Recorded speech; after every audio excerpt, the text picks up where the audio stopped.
My name is Sakshi and हम units and dimension की class आज आपकी लेंगे। तो ये आपका पहला चैप्टर है एनसीईआरटी में। फिजिक्स का जो सबसे बेसिक चैप्टर है वो यही है। इसके बाद हमारा जो मेजर चैप्टर है वो भी हम लोग स्टार्ट कर देंगे, जिसमें हम मोशन की बात करेंगे। बेसिकली मोशन वाली जो यूनिट है वो हमारी काफी बड़ी है। मोशन इन वन डायमेंशन की बात करेंगे, मोशन इन अ प्लेन की बात करेंगे, उसके बाद forces and laws of motion के बारे में बात करेंगे। ये सारा जो चैप्टर है, ये जो पूरा का पूरा ये चैप्टर का बंच है, इससे आपके सारे के सारे एंट्रेंस एग्जाम में बहुत सारे क्वेश्चंस आते हैं। ये वाला चैप्टर भी आपका इंपॉर्टेंट है क्योंकि ये छोटा चैप्टर है।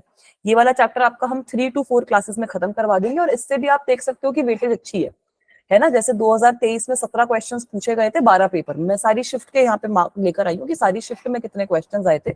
सो there were 17 questions from 12 papers. 2022 में 20 क्वेश्चन थे 12 पेपर में, 14 क्वेश्चन थे 12 पेपर में 2021 में। There were 19 questions in 16 papers in 2020 और 2019 में 19 क्वेश्चंस थे 16 पेपर में, है ना। तो आप एवरेज तो देख ही सकते हो कि एक ना एक क्वेश्चन तो इस चैप्टर से आ ही रहा है। और कुछ कुछ पेपर में 2 क्वेश्चन भी आ रहे हैं, कुछ कुछ पेपर में 1 क्वेश्चन भी आ रहा है। और इस चैप्टर का फायदा ये है कि इससे बहुत ज्यादा मुश्किल क्वेश्चन नहीं आता, है ना। एक तो इससे बहुत ज्यादा मुश्किल क्वेश्चन नहीं आएगा, और ये जो चैप्टर के अंदर कॉन्सेप्ट है ना बेटा, वो कॉन्सेप्ट आपके आगे जाके सारे चैप्टर्स के अंदर कुछ ना कुछ यूज होते ही है। ठीक है, तो इस चैप्टर को हम अच्छे से समझेंगे क्योंकि यूनिट्स और डायमेंशन और यूनिट्स और मेजरमेंट जो एक यूनिट है वो बहुत हमारे लिए जरूरी रहती है ना बेटा। चैप्टर 1 आज स्टार्ट करेंगे नैतिक बच्चा। हम यूनिट्स और मेजरमेंट, यूनिट्स एंड डायमेंशन, कुछ भी आप बोल लो, ये वाला चैप्टर हम आज स्टार्ट करेंगे। मैम ये पूरा चैप्टर आप ही पढ़ाओगे या फिर बाद में नहीं सर नहीं, अभी वाली ये जो क्लास है वो मेरे साथ होगी। आपकी आज सर के इंटरनेट में थोड़ा सा दिक्कत थी, अगली क्लास आपके सर के साथ होगी। ठीक है बच्चा। दूसरे ग्रुप को पढ़ाते हो फिजिक्स? क्या बेटा? दूसरे ग्रुप को फिजिक्स हाँ, पढ़ाते? मैं दूसरे ग्रुप, आप जैसे नीट की तैयारी कर रहे हो, मैं जेई वाले बच्चों को पढ़ा रही हूँ। ठीक है, तो छोटा सा बस यही डिफरेंस है, बाकी कुछ नहीं है। ठीक है बच्चों, अब इस चैप्टर में देख लो कौन कौन से टॉपिक्स आते हैं, क्या क्या हमें पढ़ना है। ये सारे टॉपिक्स हैं जो इस चैप्टर में हमें कवर करने हैं। फिजिकल क्वांटिटीज, मेजरमेंट क्या होती है, यूनिट्स क्या होती हैं, फंडामेंटल क्वांटिटी क्या है, फिजिकल क्वांटिटीज में डिराइव्ड फिजिकल क्वांटिटी क्या है, उसके बाद डायमेंशनल एनालिसिस क्या है। ये वाला सारा का सारा जो मैंने अभी तक टॉपिक्स पढ़े हैं, आइडियली हम ट्राई करेंगे कि ये वाला सारा का सारा काम हम आज की क्लास में कर लें, क्योंकि all of this is very basic. ठीक है, उसके बाद जो अगली क्लास में हम, मैम हाँ फर्स्ट जी बेटा। चैप्टर से शुरू नहीं करेंगे? मैम फर्स्ट चैप्टर तो कुछ और था ना मैम, इंट्रो था मैम फिजिक्स के बारे में। बेटा वो physics and scope of physics है, वो इतना इंपॉर्टेंट नहीं है। फिजिक्स का आपको ये समझना है कि हाँ हमारा स्कोप बहुत वाइड है, बट हमारे जो कॉम्पिटिटिव एग्जाम्स है उसके लिए हमारा ये वाला चैप्टर इंपॉर्टेंट होता है, तो हम यहीं से बिगिन करेंगे। ठीक है बेटा, फिजिक्स और स्कोप ऑफ फिजिक्स जो है, हाँ बेटा। मैम एक चीज पूछनी है, जैसे मैम अगर जेई हाँ की बच्चा। प्रिपरेशन करते तो सब कहते हैं कि पीवाईक्यूज की बुक ले लो। सो मैम कितने इयर्स पीवाईक्यू बेस्ट रहेंगे अच्छी प्रिपरेशन करने के लिए? बेटा देखो, आइडियली जो ये रिसेंट ईयर्स वाले पीवाईक्यूज होते हैं वो सबसे अच्छे होते हैं। तो एटलीस्ट आपके पास रिसेंट में 10 इयर्स वाले पीवाईक्यूज तो होने चाहिए, बाकी जितनी पुरानी है उसमें भी कोई दिक्कत की बात नहीं है। ठीक है, बट एटलीस्ट आपके पास जो ये 2023 का हो गया, 2022 का हो गया, 2021 का हो गया, ये वाले जो पेपर्स है इनकी बुक्स तो होनी चाहिए, क्योंकि आपको इससे पैटर्न समझ में आएगा। बट जेई के पेपर में वही है कि हर साल हर बार कुछ ना कुछ ये पैटर्न में चेंज कर देते हैं। ठीक है, तो हमें अपनी साइड से बेस्ट तैयारी करनी है, प्रीवियस ईयर सॉल्व करते रहना ताकि सारी चीजें अच्छी रहे, है ना बच्चों। हाँ गीतिका बेटा। मैम फिजिकल वर्ल्ड में से क्वेश्चन नहीं आता कोई भी? बेटा जेई और नीट में तो नहीं आता है सच। आपके थियोरी वाला जो पेपर है सीबीएसई का उसमें आ सकता है, बट वो चैप्टर भी बहुत थियोरेटिकल है। तो उस वाले चैप्टर से एक बार आप खुद ही रीड करोगे तो वो चैप्टर आपको समझ में आ जाएगा, क्योंकि उसमें वो बेसिकली बात कर रहे हैं कि फिजिक्स है क्या, क्या क्या हम फिजिक्स में पढ़ते हैं, फिजिक्स का स्कोप कितना वाइड है, आप किन किन चीजों के बारे में फिजिक्स में पढ़े हो, ये सारी चीजें उस चैप्टर में डिस्कस कर रहे हैं। वो सारी चीजें अब हम पढ़ते पढ़ते साथ साथ में साइड बाय साइड डिस्कस कर लेंगे। ठीक है बेटा, is that okay? Okay ma'am. ठीक है बच्चों, अब ये वाला जो चैप्टर है, जैसे मैं आपको बोल रही हूँ कि ये बहुत लॉन्ग चैप्टर नहीं है, ये 3 to 4 क्लासेस का चैप्टर है, तो मोस्ट प्रोबेबली इस वीक के अंदर हम ये चैप्टर भी वाइंड अप कर देंगे। ठीक है बच्चों। हाँ मेरे को भी पता था, जैसे पिछले साल भी बच्चों का डिलीटेड था, I am not so sure about this साल की डिलीटेड है या नहीं है बेटा। ठीक है, अच्छा ये चीज भी सब बच्चे समझ लें कि हम डिलीटेड सिलेबस भी करेंगे क्लास में। ठीक है, कुछ बच्चे ऐसे बोल देते हैं कि मैम ये सिलेबस तो डिलीटेड है, मैम क्यों करवा रहे हो, कोई चैप्टर वगैरह डिस्कस होता है। तो बेटा डिलीटेड सिलेबस भी हमारे लिए तो जरूरी है ही, है ना, वरना हमारा तो डिलीटेड सिलेबस के बिना चलेगा नहीं काम। ठीक है बच्चों, इसके अलावा एक क्लास में हम डायमेंशन एनालिसिस, ये जो स्टार्टिंग के टॉपिक्स हैं उसकी बात करेंगे, फिर हम सिग्निफिकेंट फिगर्स, एरर वगैरह पे मूव ऑन करेंगे। एक क्लास हमें मेजरिंग इंस्ट्रूमेंट की चाहिए होती है। So ideally this chapter is highly doable in 3 to 4 classes. So in this week, this chapter will be finished, and next week onwards, we will begin with motion. That is your very important unit. ठीक है, तो आज की class में this is the M. आज की class में हमारा एम यही है कि जो स्टार्टिंग के हमारे कुछ टॉपिक्स हैं हम उनको डिस्कस करना चाहते हैं। ठीक है, so we want to understand physical quantities क्या होती हैं, वी वांट टू अंडरस्टैंड कि what is the meaning of measurement, we want to understand कि यूनिट क्या होती है, सेट ऑफ फंडामेंटल क्वांटिटीज का क्या मतलब है, डिराइव्ड फिजिकल क्वांटिटी का क्या मतलब है, और डायमेंशनल एनालिसिस वाली जो चीज है जो सबसे मेजर यूनिट है इस चैप्टर की, वो भी हम आज की क्लास में कवर करेंगे। ठीक है बच्चों, को स्टार्ट करा मैम जाए। 11th की फिजिक्स में सबसे लेंथी चैप्टर कौन सा है? रोटेशन, सिस्टम ऑफ पार्टिकल सबसे, वाला। हाँ, सिस्टम ऑफ पार्टिकल और रोटेशन सबसे लेंथी और थोड़ा सा डिफिकल्ट टू अंडरस्टैंड चैप्टर है, क्योंकि उसमें जो सारे कॉन्सेप्ट है वो कंप्लीटली न्यू है आप लोगों के लिए। बाकी सारे चैप्टर में थोड़ी बहुत चीजें आप लोगों ने पहले भी पढ़ रखी है, सबसे लेंथी चैप्टर वही आता है बेटा। ठीक है, सबसे लेंथी, सबसे मुश्किल और सबसे ज्यादा पॉपुलर चैप्टर फॉर क्वेश्चंस वही है इकलौता। ठीक है, चले अब आगे। यस चलो, ये सिंपल चैप्टर है, इससे डरने की जरूरत नहीं है। गुड इवनिंग बच्चों, गुड इवनिंग बेटा। चलो सबसे पहले मैंने किया है। अच्छा कोई नहीं, चलो आप सही टाइम पे आ गए, अभी हमने पहला टॉपिक ही शुरू किया है। सबसे पहले सबसे सिंपल सवाल पूछती हूँ कि मेजरमेंट का मतलब क्या होता है। ये डेफिनेशन तो लिखी है, अब आप लोग बताओ मेजरमेंट का मतलब क्या होता है। मैम किसी चीज को नाप मेजर करना, नापना, जो वेरी गुड, बिल्कुल सही। तो जो नापते सिर्फ कैसे हैं? फाइनल उसको कंपेयर करना, किससे कंपेयर करते हैं बेटा? इनिशियल से फाइनल जो में दी होती है। ठीक है, वेरी गुड। अच्छा हाँ बेटा, मैम इसमें मेजरमेंट इसलिए गिनी जाती है ताकि हम दो ऑब्जेक्ट के बीच में कंपैरिजन कर सके, ठीक है, ताकि पता नहीं, यही पता है। ताकि पता नहीं, बस इतना ही पता है। तो बिल्कुल सही बोला। सबसे पहले तो आपने मेजरमेंट का मतलब होता है नापना। ठीक है, अब ये कंपैरिजन वाली लाइन क्या लिख रखी है इस पे मत जाओ। सपोज मैंने आपको स्केल दे दिया, 15 सेंटीमीटर वाला स्केल सबके पास है, यस मैम, है ना? 15 सेंटीमीटर वाला स्केल सबके पास है, तो उस स्केल से अब आप कोई भी लेंथ नाप लोगे, यस है ना? चाहे मैं आपको नहीं नाप ही लोगे, चाहे मैं आपको बोलूं बताओ आपकी कॉपी की लेंथ कितनी है, आप कॉपी की लेंथ उस स्केल को यूज करके नाप लोगे, है ना? कि मैम स्केल से इतनी सेंटीमीटर में मेरी कॉपी की लेंथ आ रही है। अगर मैं आपको बोलूं आप अपनी हाइट बता दो, तो आप अपनी हाइट बता दोगे, बड़ी मेहनत लगेगी, वो बता तो दोगे ही, यस है ना? अपनी हाइट भी बता दोगे। अब सपोज वो स्केल के ऊपर मैंने सेंटीमीटर मीटर कुछ नहीं लिख रखा, आपको मैंने खाली एक रस्सी का टुकड़ा दे दिया, एक सिंपल रस्सी का टुकड़ा दे दिया, उस रस्सी के टुकड़े से नाप लोगे आप लेंथ?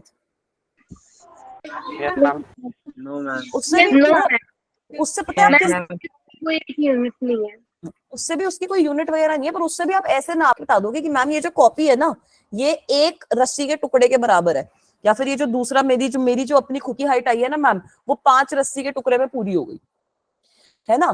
तो बेटा मेजरमेंट जो होता है ना, मतलब मेजरमेंट भी एक टेक्निक ही है। ठीक है, मेजरमेंट भी एक टेक्निक है। मेजरमेंट किस चीज की टेक्निक है? कि आप किसी भी बॉडी की, किसी भी ऑब्जेक्ट की प्रॉपर्टीज डिटरमिन कर सकते हो। ठीक है, क्या क्या डिटरमिन कर सकते हो आप सोचो। मेजरमेंट इज अ टेक्निक, ये सब बच्चे नोट डाउन कर लो कि मेजरमेंट होती क्या है। Measurement is a technique in which screen struck हो गई क्या?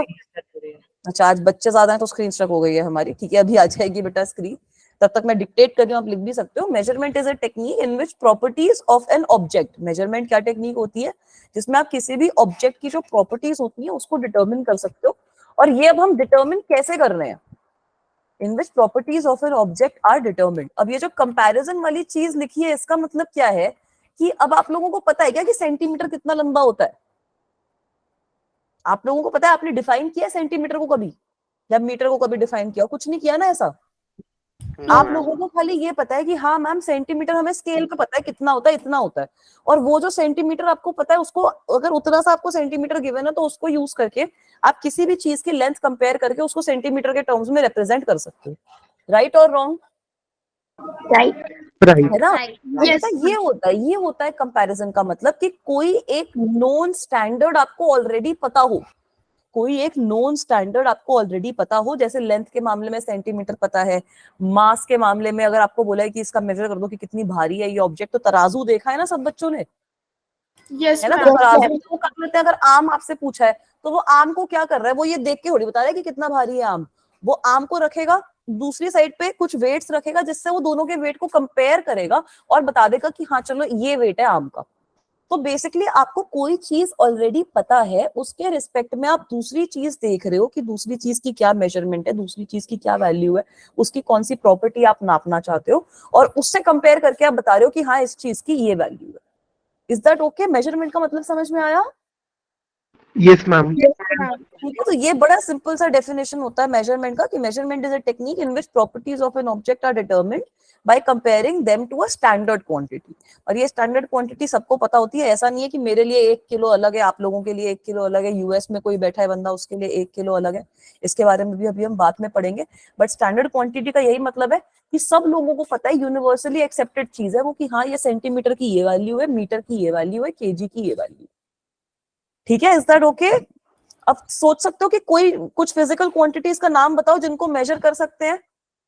केजी, लीटर, मैम लेंथ, ठीक है, लेंथ को मेजर कर सकते हैं, वेरी गुड। और क्या मास मेजर कर लोगे? Yes mass, ma'am. Area, area, time, time, volume, volume भी बता देंगे वॉल्यूम, बच्चे, बहुत बढ़िया। मैम टेम्परेचर, टेम्परेचर बता दोगे, थर्मामीटर है हमारे पास, electric pressure, humidity, very good. ये बड़ी सारी चीजें हो गई। टेम्परेचर हो गया, बिल्कुल सही बोला बेटा आपने, टेम्परेचर हो गया। ठीक है, करंट बोला बच्चे ने, गाड़ी के अंदर मैम स्पीड। ह्यूमिडिटी लिख सकते हैं क्या फिजिकल क्वांटिटी में? ह्यूमिडिटी आई थिंक एक बार मुझे चेक करनी पड़ेगी, बट ह्यूमिडिटी भी मेजर तो शायद कर सकते हैं, एक बार ये मैं चेक करके बताऊंगी आपको। ठीक है, अभी इसको प्रेशर, लिखते नहीं है, प्रेशर तो लिख सकते हैं ऑब्वियसली। मैम ह्यूमिडिटी भी डेंसिटी, वैसे मेजर कर सकते हैं, डेंसिटी, ये सारी चीजें आप अभी भी मेजर कर लोगे ना इस टाइम पे भी, मैम है ना बेटा? ल्यूमिनस इंटेंसिटी, ठीक है, ल्यूमिनस इंटेंसिटी भी मेजर कर सकते हैं। तो बेटा अब ये सारी हमें मेजरमेंट का मतलब समझ में आया। अब फिजिकल क्वांटिटीज ये सारी हैं जो हमने ये ग्रीन कलर से लिखी है ना, ये हमारी एक तरीके से फिजिकल क्वांटिटीज होती हैं। तो फिजिकल क्वांटिटीज का क्या मतलब है? सारी की सारी क्वांटिटीज जिनको आप मेजर कर सकते हो उनको हम कहते हैं physical quantities. Is this also okay? है ना, all quantities that can be measured with respect to some standard magnitude, उसको हम कहते हैं फिजिकल क्वांटिटी।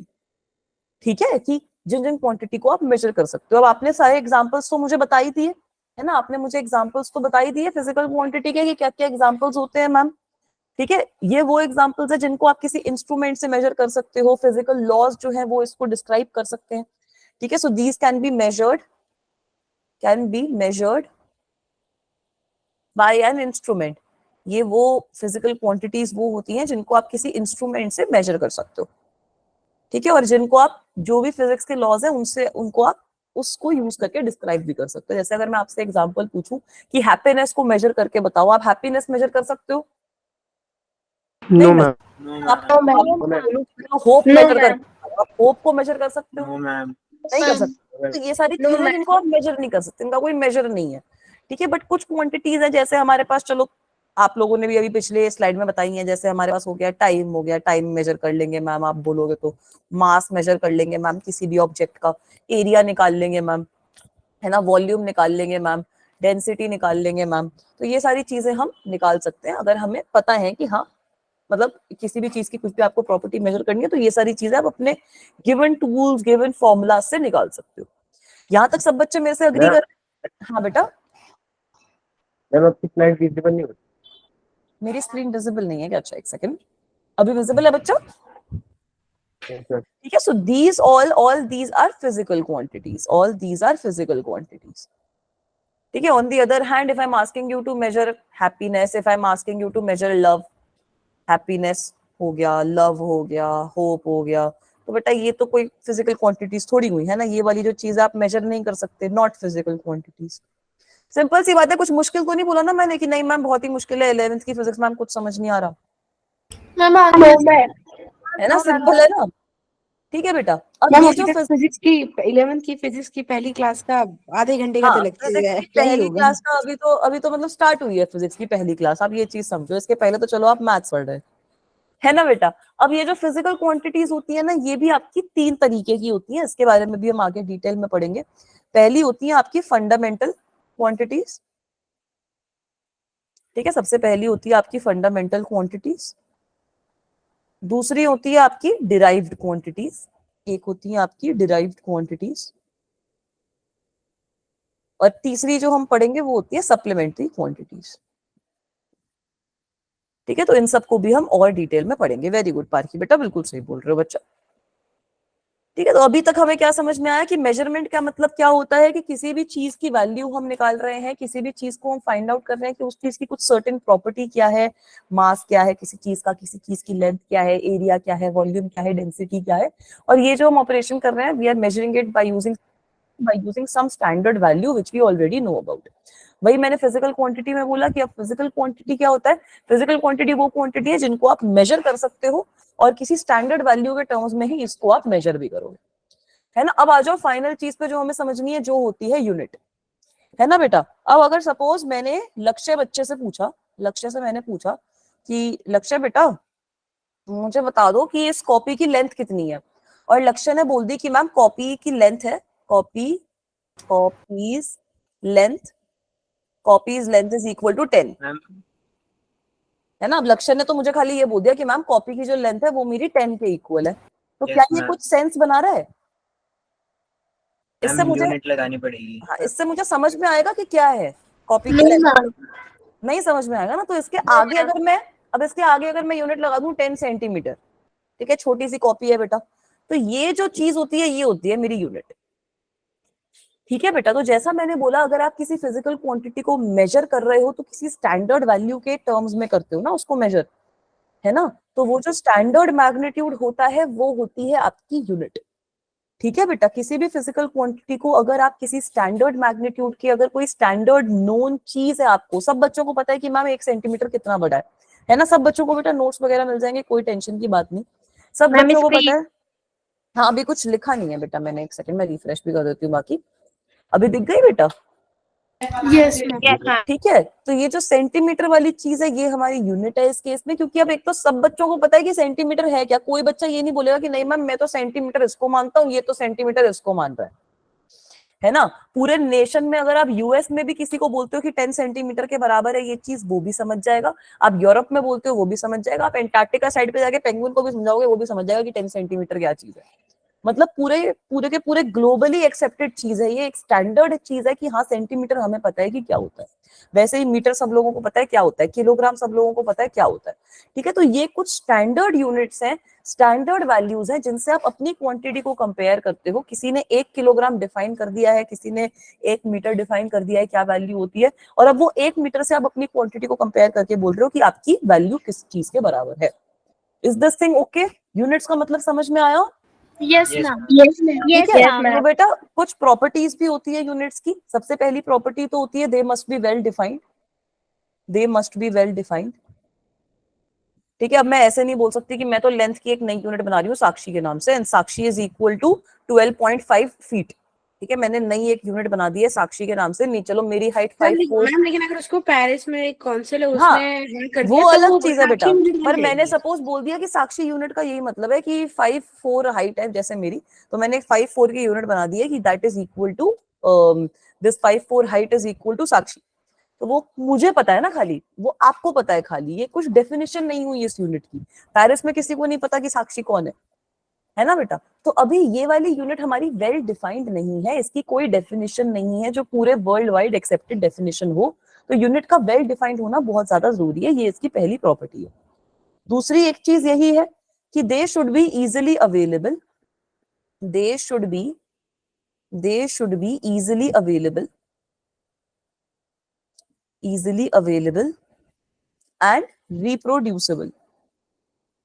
रिप्रोड्यूसिबल। अब इसका मतलब यही है बेटा कि जैसे कोई यूनिट है, सपोज मैंने वो इंडिया के हिसाब से उसको डिफाइन कर दिया, ठीक है, कि इंडिया में तो वो यूनिट इस चीज के बराबर है। अब वो वाली जो मैंने टर्म यूज करी है वो कहीं बाहर फॉरेन में यूज ही नहीं होती, तो वो फॉरेन वाले तो उस चीज को समझ ही नहीं पाएंगे, ना उस चीज को यूज कर पाएंगे अपनी यूनिट को डिफाइन करने के लिए। So unit should be easily available and reproducible का ये मतलब है कि वो भी यूनिवर्सली एक्सेप्टेड हो, सब लोग उसको यूज तो कर पाए ना। अगर मैं इंडिया में उसको यूज नहीं कर पा रही, या फिर कोई यूरोप में बैठा है बंदा वो उसको यूज नहीं कर पा रहा, तो वो हमारी यूनिट की तरह काउंट नहीं होगी, ठीक है बेटा। तीसरी एक चीज जो बहुत इंपॉर्टेंट है, दे should B invariable, they should B invariable. Invariable का क्या मतलब है? ऐसा नहीं है कि वो चेंज हो गई, ऐसा नहीं है कि भाई कल मैंने आज तो यूनिट ये डिफाइन करी, कल मेरी वो यूनिट है वो चेंज हो गई, ठीक है। आज मैंने बोल दिया कि चेतना की जो हाइट है वो मेरी एक यूनिट है, कल चेतना की हाइट इंक्रीज हुई, मेरी तो यूनिट ही खराब हो गई, है ना। ये जो यूनिट होती है बेटा ये इनवेरिएबल होनी चाहिए, ये चेंज नहीं होनी चाहिए, ठीक है। This unit should be very precise and ये जो यूनिट होती है आपकी, जो भी ये स्टैंडर्ड मेजर है, ये आपका इनवेरिएबल होना चाहिए। और फाइनल सबसे important point, they should be accepted to all, they should be accepted to all, ठीक है। अब सब बच्चे, सब पेरेंट्स, सबके सब लोग इस चीज को एक्सेप्ट कर लें, ये बहुत जरूरी चीज है कि हाँ ये जो यूनिट है ये पूरे वर्ल्ड वाइड सब लोगों ने एक्सेप्ट कर रखी है। Is that okay guys? ये 4-5 प्रॉपर्टीज है यूनिट्स की, ये समझ में आ गई? मैम रिप्रोड्यूसिबल का मतलब दोबारा बता दो। फिर से बताओ बेटा।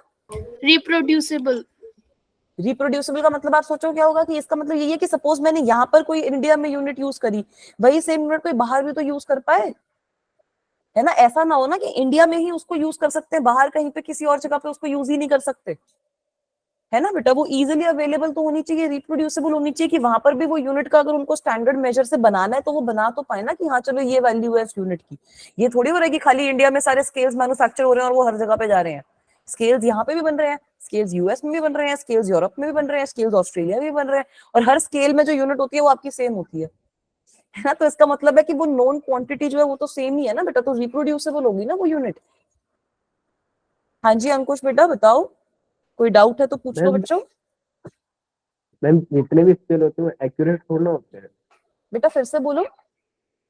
मैम जितने भी जो आप स्केल होते हैं जो मैन्युफैक्चर होते हैं वो एक्यूरेट थोड़ा होते हैं कि हाँ इतने वो सेंटीमीटर एक्यूरेट है। नहीं होते, बट एक एग्जांपल की तरह हम समझ लेंगे। सपोज सारे एक्यूरेट हो तो यहाँ पे इंडिया में अलग बन रहे हैं, कहीं और अलग बन रहे हैं, अलग अलग स्केल्स अलग अलग जगह पे बन पा रहे हैं ना। ऐसा नहीं है ना कि यहाँ पे जो स्केल्स बन रहे हैं वही आपकी पूरी दुनिया में जा रहे हैं, है ना बेटा। तो दूसरा इंसान भी समझ रहा है ना कि हाँ उसको वो प्रोड्यूस कर पा रहे हैं उस चीज को कि हाँ ये जो स्केल है इसमें जो यूनिट है वो इस हिसाब से मुझे बनानी है। ग्लोबली इंटीग्रेशन में हमें हेल्प कर रही है ये चीज। मैम इसके लिए हम ऐसा यूनिट का यूज कर सकते हैं ना? हाँ ऐसा यूनिट बेटा, यूनिट का ये टाइप होता है ना, वो भी हम बाद में मैम देखेंगे। हाँ बेटा। मैम एमकेएस और ऐसा यूनिट में क्या डिफरेंस है? बेटा एमकेएस सिस्टम को ही ऐसा यूनिट बोला गया है, ठीक है। एमकेएस आपका मीटर किलोग्राम सेकंड वाला सिस्टम है, उसको ही हमने ऐसा यूनिट की तरह टर्म कर दिया। ऐसा यूनिट में हमने और टर्म्स ऐड कर दी हैं कि जैसे टेम्परेचर की क्या यूनिट होगी, या फिर हमारी ल्यूमिनस इंटेंसिटी की क्या यूनिट होगी, ये सारी चीजें ऐड करके एमकेएस सिस्टम को ही ऐसा यूनिट में ट्रांसफॉर्म कर दिया, ठीक है बेटा। ओके ठीक है, तो ये तो आपका यूनिट का मतलब हो गया। अब यूनिट भी आपकी मल्टीपल टाइप्स की होती है, वो आप लिख भी सकते हो। किलोग्राम भी आपकी यूनिट है, ग्राम भी आपकी यूनिट है, मीटर हो गया, सेंटीमीटर हो गया, केल्विन हो गया, डिग्री सेल्सियस हो गया। किसी भी चीज की स्पीड की ही बात कर लो तो किलोमीटर पर सेकंड भी आपकी यूनिट है, किलोमीटर पर आवर भी आपकी यूनिट है, ठीक है। मल्टीपल टाइप्स की यूनिट्स हमारे पास यहाँ पे एग्जिस्ट करती है। Is this okay guys? यहाँ तक क्लियर है सबको? ठीक है, बिल्कुल सही बोला बेटा। अब आपका जैसे ये एमकेएस और सीजीएस सिस्टम जो बच्चे लिख रहे हैं उनको भी यहाँ पे मैं थोड़ा सा बता देती हूँ। हाँ मैं एमकेएस, सीजीएस, एफपीएस तीनों बता देती हूँ। तो बेटा ये एक तरीके से लेंथ, मास और टाइम किस तरीके से आप मेजर कर रहे हो उसका मेजर होता है। एम मतलब मीटर, के मतलब केजी, और एस माने सेकंड, ठीक है बेटा। सीजीएस के अंदर भी सी का मतलब होता है सेंटीमीटर, जी का मतलब होता है ग्राम, और एस का मतलब होता है सेकंड। एफपीएस सिस्टम जो अब बहुत ज्यादा कॉमनली यूज नहीं किया जाता है इंडिया में तो स्पेशली, तो वो हो जाता है एफ का मतलब होता है फीट, पी का मतलब होता है पाउंड, और अगेन एस का मतलब होता है सेकंड, ठीक है। तो ये हमारे 3 सिस्टम्स हैं। इसके अंदर जो ये हमारा एमकेएस सिस्टम होता है इसमें हम और भी यूनिट्स जैसे ऐड कर देते हैं कि केल्विन होती है टेम्परेचर की, या ल्यूमिनस इंटेंसिटी की कैंडेला होती है, इलेक्ट्रिक करंट की हम ऐड कर देते हैं। तो सारी की सारी, हाँ बेटा, जो हमारी फंडामेंटल क्वांटिटीज होती है उन सबकी अगर हम यूनिट्स का सिस्टम बना देंगे तो वो हमारे पास एसआई सिस्टम आ जाएगा, जो सबसे ज्यादा कॉमनली यूज और इंटरनेशनली एक्सेप्टेड सिस्टम है। हाँ बेटा। मैम इसमें ऐसा यूनिट तो एक ही है ना, ये एमकेएस, सीजीएस हाँ और हाँ हाँ, एफपीएस तो नहीं है ना? नहीं सीजीएस और एफपीएस आपकी एसआई यूनिट नहीं होती बेटा। एसआई यूनिट जो होती है वो आपकी एमकेएस सिस्टम में, जो ये मतलब एसआई यूनिट लेंथ की मीटर होती है, मास की केजी होती है, टाइम की सेकंड होती है, टेम्परेचर की केल्विन होती है। इस तरीके से सबकी एक ही एसआई यूनिट होती है, ठीक है बच्चों। मैम ये सीजीएस ग्लोबली एक्सेप्टेबल है? हाँ सीजीएस भी यूज करते हैं लोग, बट एमकेएस सिस्टम को ग्लोबली एक्सेप्टेड और सबसे रिकॉग्नाइज सिस्टम माना गया, but CGS system is also used in a lot of places. CGS system जैसे हम भी अभी मेजरमेंट करते हैं तो सेंटीमीटर में कर ली, ग्राम्स में कर ली, कोई छोटी मेजरमेंट है तो वो भी सब लोग जानते हैं, बट एमकेएस जो यूनिट है उसको हमने एसआई सिस्टम अपना कंसिडर कर रखा है। और मैम एफपीएस सिर्फ इंडिया में ही है या फिर बाहर भी होती है? नहीं, बाहर भी है, बल्कि बाहर तो पाउंड वाला जो सिस्टम है वो ज्यादा बाहर यूज होता है, इंडिया में इतना यूज नहीं होता पाउंड। Yes, ma'am, वो होती है। यूज होता है। क्या बेटा? FPS यूएसए में ज्यादा यूज होता है। हाँ, वहां पे वो यूएस साइड पे ज्यादा होता है, वहां पे देखोगे कि वेट जो होते हैं वो भी आपके पाउंड्स या एलबीएस में मेजर करे जाते हैं, है ना। इंडिया में अगर आप FPS is also known as British right system. Right मतलब एमकेएस और सीजीएस में, लेकिन they are more commonly used in India as compare to FPS. मतलब पाउंड्स में तो बहुत कम यूज होता है इंडिया के अंदर। मैम इसकी ये वजह है ना कि हम लोग किलो में ज्यादा मेजर करते हैं, पाउंड में कम करते हैं। राइट पाउंड्स में नहीं करते इतना मेजर, तो आप यहाँ लोग पे हम ऐसे 4 किलोग्राम किलो ग्राम में 4 खुश किलो हो। को अगर 1 पाउंड मारने लग जाएंगे तब नहीं अब ये सब लोग यूज टू है पाउंड्स और उसके केजी और ग्राम्स के, तो इसलिए हम इसी को यूज करते हैं। ठीक है, चले अब आगे। और मैं शॉप पे जाके बोलूं मेरे को 1 पाउंड चावल चाहिए। नहीं, वो बोलने का कोई फायदा नहीं है, करो ही मत। ठीक है, चलो यूनिट्स तो हमें समझ में आई, ये एमकेएस सीजीएस एफपीएस भी हमने ब्रीफली पढ़ लिया। अब आ जाओ फंडामेंटल क्वांटिटी क्या होती है। वहां पे देखा था ना कि फंडामेंटल, डिराइव्ड और सप्लीमेंट्री क्वांटिटीज होती हैं कुछ। तो बेटा फंडामेंटल क्वांटिटीज का मतलब ही है कि आप सबसे एलिमेंट्री क्वांटिटीज की बात कर रहे हो, सबसे ज्यादा आप एलिमेंट्री क्वांटिटीज की बात कर रहे हो। अब एलिमेंट्री क्वांटिटीज का क्या मतलब है कि इन क्वांटिटीज को यूज करके आप फिजिक्स के अंदर जितनी भी क्वांटिटीज है उन सबको डिराइव कर लोगे। जैसे अगर मैं आपको एक एग्जांपल देती हूँ पहले, उसके बाद इसका मतलब समझाऊंगी। एग्जांपल अगर आप लो, वेलोसिटी क्या होती है बेटा? What is velocity? Ma'am speed upon time. Metre पर सेकंड। स्पीड अपॉन टाइम थोड़ी होती है velocity. Ma'am distance upon. Displacement into time. Displacement upon divided time. by ठीक है, एक्सेलरेशन क्या होती है? v plus u ma'am v upon minus u upon t। Sorry minus होता है बीच में। मतलब velocity, rate of change of velocity upon time. Yes. ठीक है, तो उसका कुछ वेलोसिटी अपॉन टाइम मामला आ गया। उसके बाद अगर मैं आपसे पूछूं फोर्स क्या होता है? Mass upon mass into acceleration आ गया। और क्या होता है? प्रेशर क्या होता है? Ma'am force upon area. Force upon area, मतलब फोर्स न्यूटन अपॉन न्यूटन पर length, metre square. Force upon length का स्क्वायर। अब इन सारी क्वांटिटीज में आप एक चीज देखो बड़ी ही इंटरेस्टिंग, डिस्प्लेसमेंट भी आपकी लेंथ होती है, यस मैम। है ना। Displacement is a sort of length only. Ma'am stuck है क्या? अच्छा, एक सेकेंड, अभी विजिबल है बेटा? है ना, Yes, डिस्प्लेसमेंट आपकी लेंथ होती है। और यहाँ पर अगर मैं टाइम लिख दूं और अगर मैं मास लिख दूं, तो इन 3 क्वांटिटीज के यूज से मैं ये सारी की सारी क्वांटिटीज डिफाइन कर सकती हूँ। वेलोसिटी आ गई लेंथ अपॉन टाइम, एक्सेलरेशन तो वेलोसिटी से ही आ गई, वेलोसिटी अपॉन टाइम। फोर्स आ गई, मास मेरे पास है ही, मास इनटू एक्सेलरेशन मेरे पास थी ही। प्रेशर आ गया, फोर्स अपॉन एरिया, एरिया क्या होता है? लेंथ का स्क्वायर। तो खाली लेंथ, टाइम और मास से मैंने ये सारी की सारी क्वांटिटीज डिफाइन कर दी नहीं कर दी? यस। राइट। तो बेटा फंडामेंटल क्वांटिटीज यही क्वांटिटीज होती हैं जो, सबसे पहला पॉइंट, सबसे important point, they are completely independent of each other. Completely independent of each other का क्या मतलब है कि उनको आप एक दूसरे की टर्म्स में रिप्रेजेंट नहीं कर सकते। ठीक है, they are completely independent of each other और उनके बीच में कोई रिलेशन नहीं है। ठीक है, लेंथ और टाइम के बीच में, ये अलग अलग क्वांटिटीज है, इनके बीच में कोई रिलेशन नहीं है। सच ये कंप्लीटली इंडिपेंडेंट है एक दूसरे से, इनकी वैल्यू सबसे अलग अलग रहती है। और सारी की सारी जो बची हुई फिजिक्स के अंदर जितनी भी क्वांटिटीज है, आप सारी की सारी क्वांटिटीज इन क्वांटिटीज को यूज करके एक्सप्रेस कर सकते हो। Is that okay guys? Yes ma'am. ठीक है बेटा। अब ऐसी कितनी क्वांटिटीज होती हैं अगर आप मेरे से पूछो तो बेटा देयर आर 7 सच क्वांटिटीज। ठीक है, जो ये आपका बेसिकली एक CGPM करके एक जगह है, एक कॉन्फ्रेंस है, एक तरीके से general conference on weight and measures. तो उसने 7 फिजिकल क्वांटिटीज को बेसिक चूज कर रखा है। और वो फिजिकल क्वांटिटीज कौन कौन सी आप लिख सकते हो? एक तो आपके पास लेंथ हो गई, ma'am length, mass, time, very good, temperature, electric current, very good, length हो गई, मास हो गया, लुमिनेंस इंटेंसिटी और नंबर ऑफ एटम्स या फिर बिल्कुल सही, पार्टिकल्स ऑफ ठीक है, ऑब्जेक्ट। Amount of substance. बिल्कुल सही बेटा। लेंथ, मास, टाइम हो गया हमारे पास, टेम्परेचर हो गया, ये सब बचे, इसको नोट डाउन भी कर लेंगे। टेम्परेचर हो गया, ठीक है, टेम्परेचर हम केल्विन में मेजर कर रहे हैं, बिल्कुल सही बेटा। इलेक्ट्रिक करंट आ गया अगला, ampere, luminous intensity, electric current आ गया हमारे पास, एम्पियर, हमारे पास एक ल्यूमिनस, हाँ ल्यूमिनस इंटेंसिटी आ गई, कैंडिला में हम इसको मेजर कर लेते हैं। और फाइनल अमाउंट ऑफ सब्सटेंस, मोल में। अमाउंट ऑफ अ सब्सटेंस हम जो मोल में मेजर कर लेते हैं। तो बेटा ये सारी क्वांटिटीज का अगर हम यूज कर लेंगे तो फिजिक्स के अंदर जितनी भी बची हुई क्वांटिटीज है उन सबको आप खाली इन 7 क्वांटिटीज को यूज करके एक्सप्रेस कर सकते हो। ठीक है बेटा, टेम्परेचर के लिए अलग यूनिट होती है चेतना बच्चा। ठीक है, ये भी हम देखेंगे अभी आज की क्लास में कि कैसे हमारी जो नोन क्वांटिटीज है उनको हम इनको यूज करके उनको हम किस तरीके से एक्सप्रेस कर सकते हैं। But yes, using all these 7 base quantities आप बाकी सारी क्वांटिटीज को इन्हीं के टर्म्स में डिराइव कर सकते हो। ठीक है, तो इसलिए इनको फंडामेंटल क्वांटिटीज या बेस क्वांटिटीज, बेसिक क्वांटिटीज कहा जाता है। Is this okay guys? ठीक है, अब हमने देखा फंडामेंटल क्वांटिटीज तो हमें समझ में आ गया। अब डिराइव्ड फिजिकल क्वांटिटीज गेस कर सकते हो क्या होंगी? जो डिपेंडेंट होती है। मैम एक बार प्रीवियस स्लाइड दिखा दो।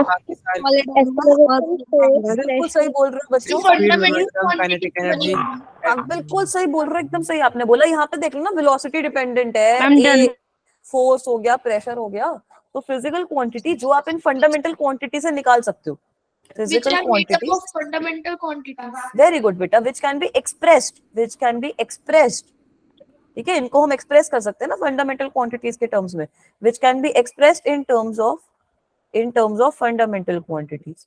वो होती हैं आपकी डिराइव्ड क्वांटिटीज। तो एग्जांपल सोच लो। वेलोसिटी, हाँ, वेलोसिटी और स्पीड दोनों आ गई। लेंथ अपॉन टाइम का ही तो फॉर्म है। Example momentum, very good. Velocity हो गई आपकी सपोज डिस्टेंस अपॉन, एरिया, बिल्कुल सही। मैम हाँ, फोर्स, एरिया हो गया, एरिया आपका लेंथ का स्क्वायर हो गया। Very good. डेंसिटी हो गई आपकी mass upon volume, mass upon length का क्यूब। वॉल्यूम भी तो होगी। हाँ हाँ, वॉल्यूम भी लिख दी ना, volume is equal to l cube. Acceleration हो गई, फोर्स हो गया, प्रेशर हो गया, मोमेंटम हो गया। स्क्रीन गई क्या? सारी क्वांटिटीज में लिख रही हूँ और मेरी स्क्रीन चली गई। अभी आ गई? डिस्प्लेसमेंट, अभी आ गई बेटा, विजिबल है? डिस्प्लेसमेंट, डिस्प्लेसमेंट तो बेटा आपकी चलो एक तरीके से फंडामेंटल होगी ना, डिस्प्लेसमेंट आपकी लेंथ पे डिपेंड कर रही है तो।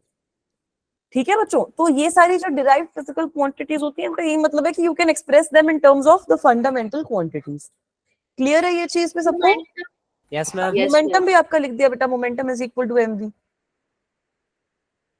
ठीक है, सिंपल है ये चीज। Yes ma'am. अब आ जाओ सप्लीमेंट्री फिजिकल क्वांटिटीज में। तो बेटा ये सप्लीमेंट्री फिजिकल क्वांटिटीज एक थोड़ा अलग सेगमेंट है। ये वो क्वांटिटीज है जिनको आप ना तो बेस में रख सकते, ना तो आप इनको डिराइव्ड में रख सकते। बट ये सप्लीमेंट्री फिजिकल क्वांटिटीज भी जरूरी है क्योंकि वो हमारे को कैलकुलेशन में हेल्प करती है सेकेंडरी लेवल पे।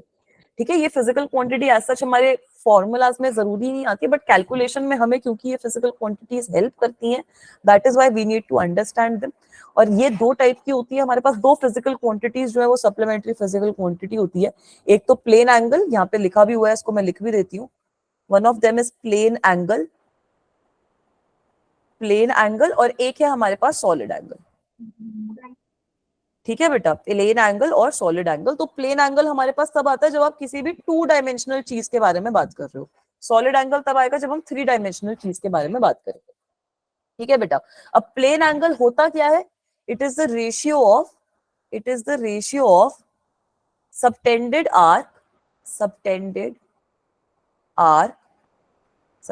Arc length on circle to the radius.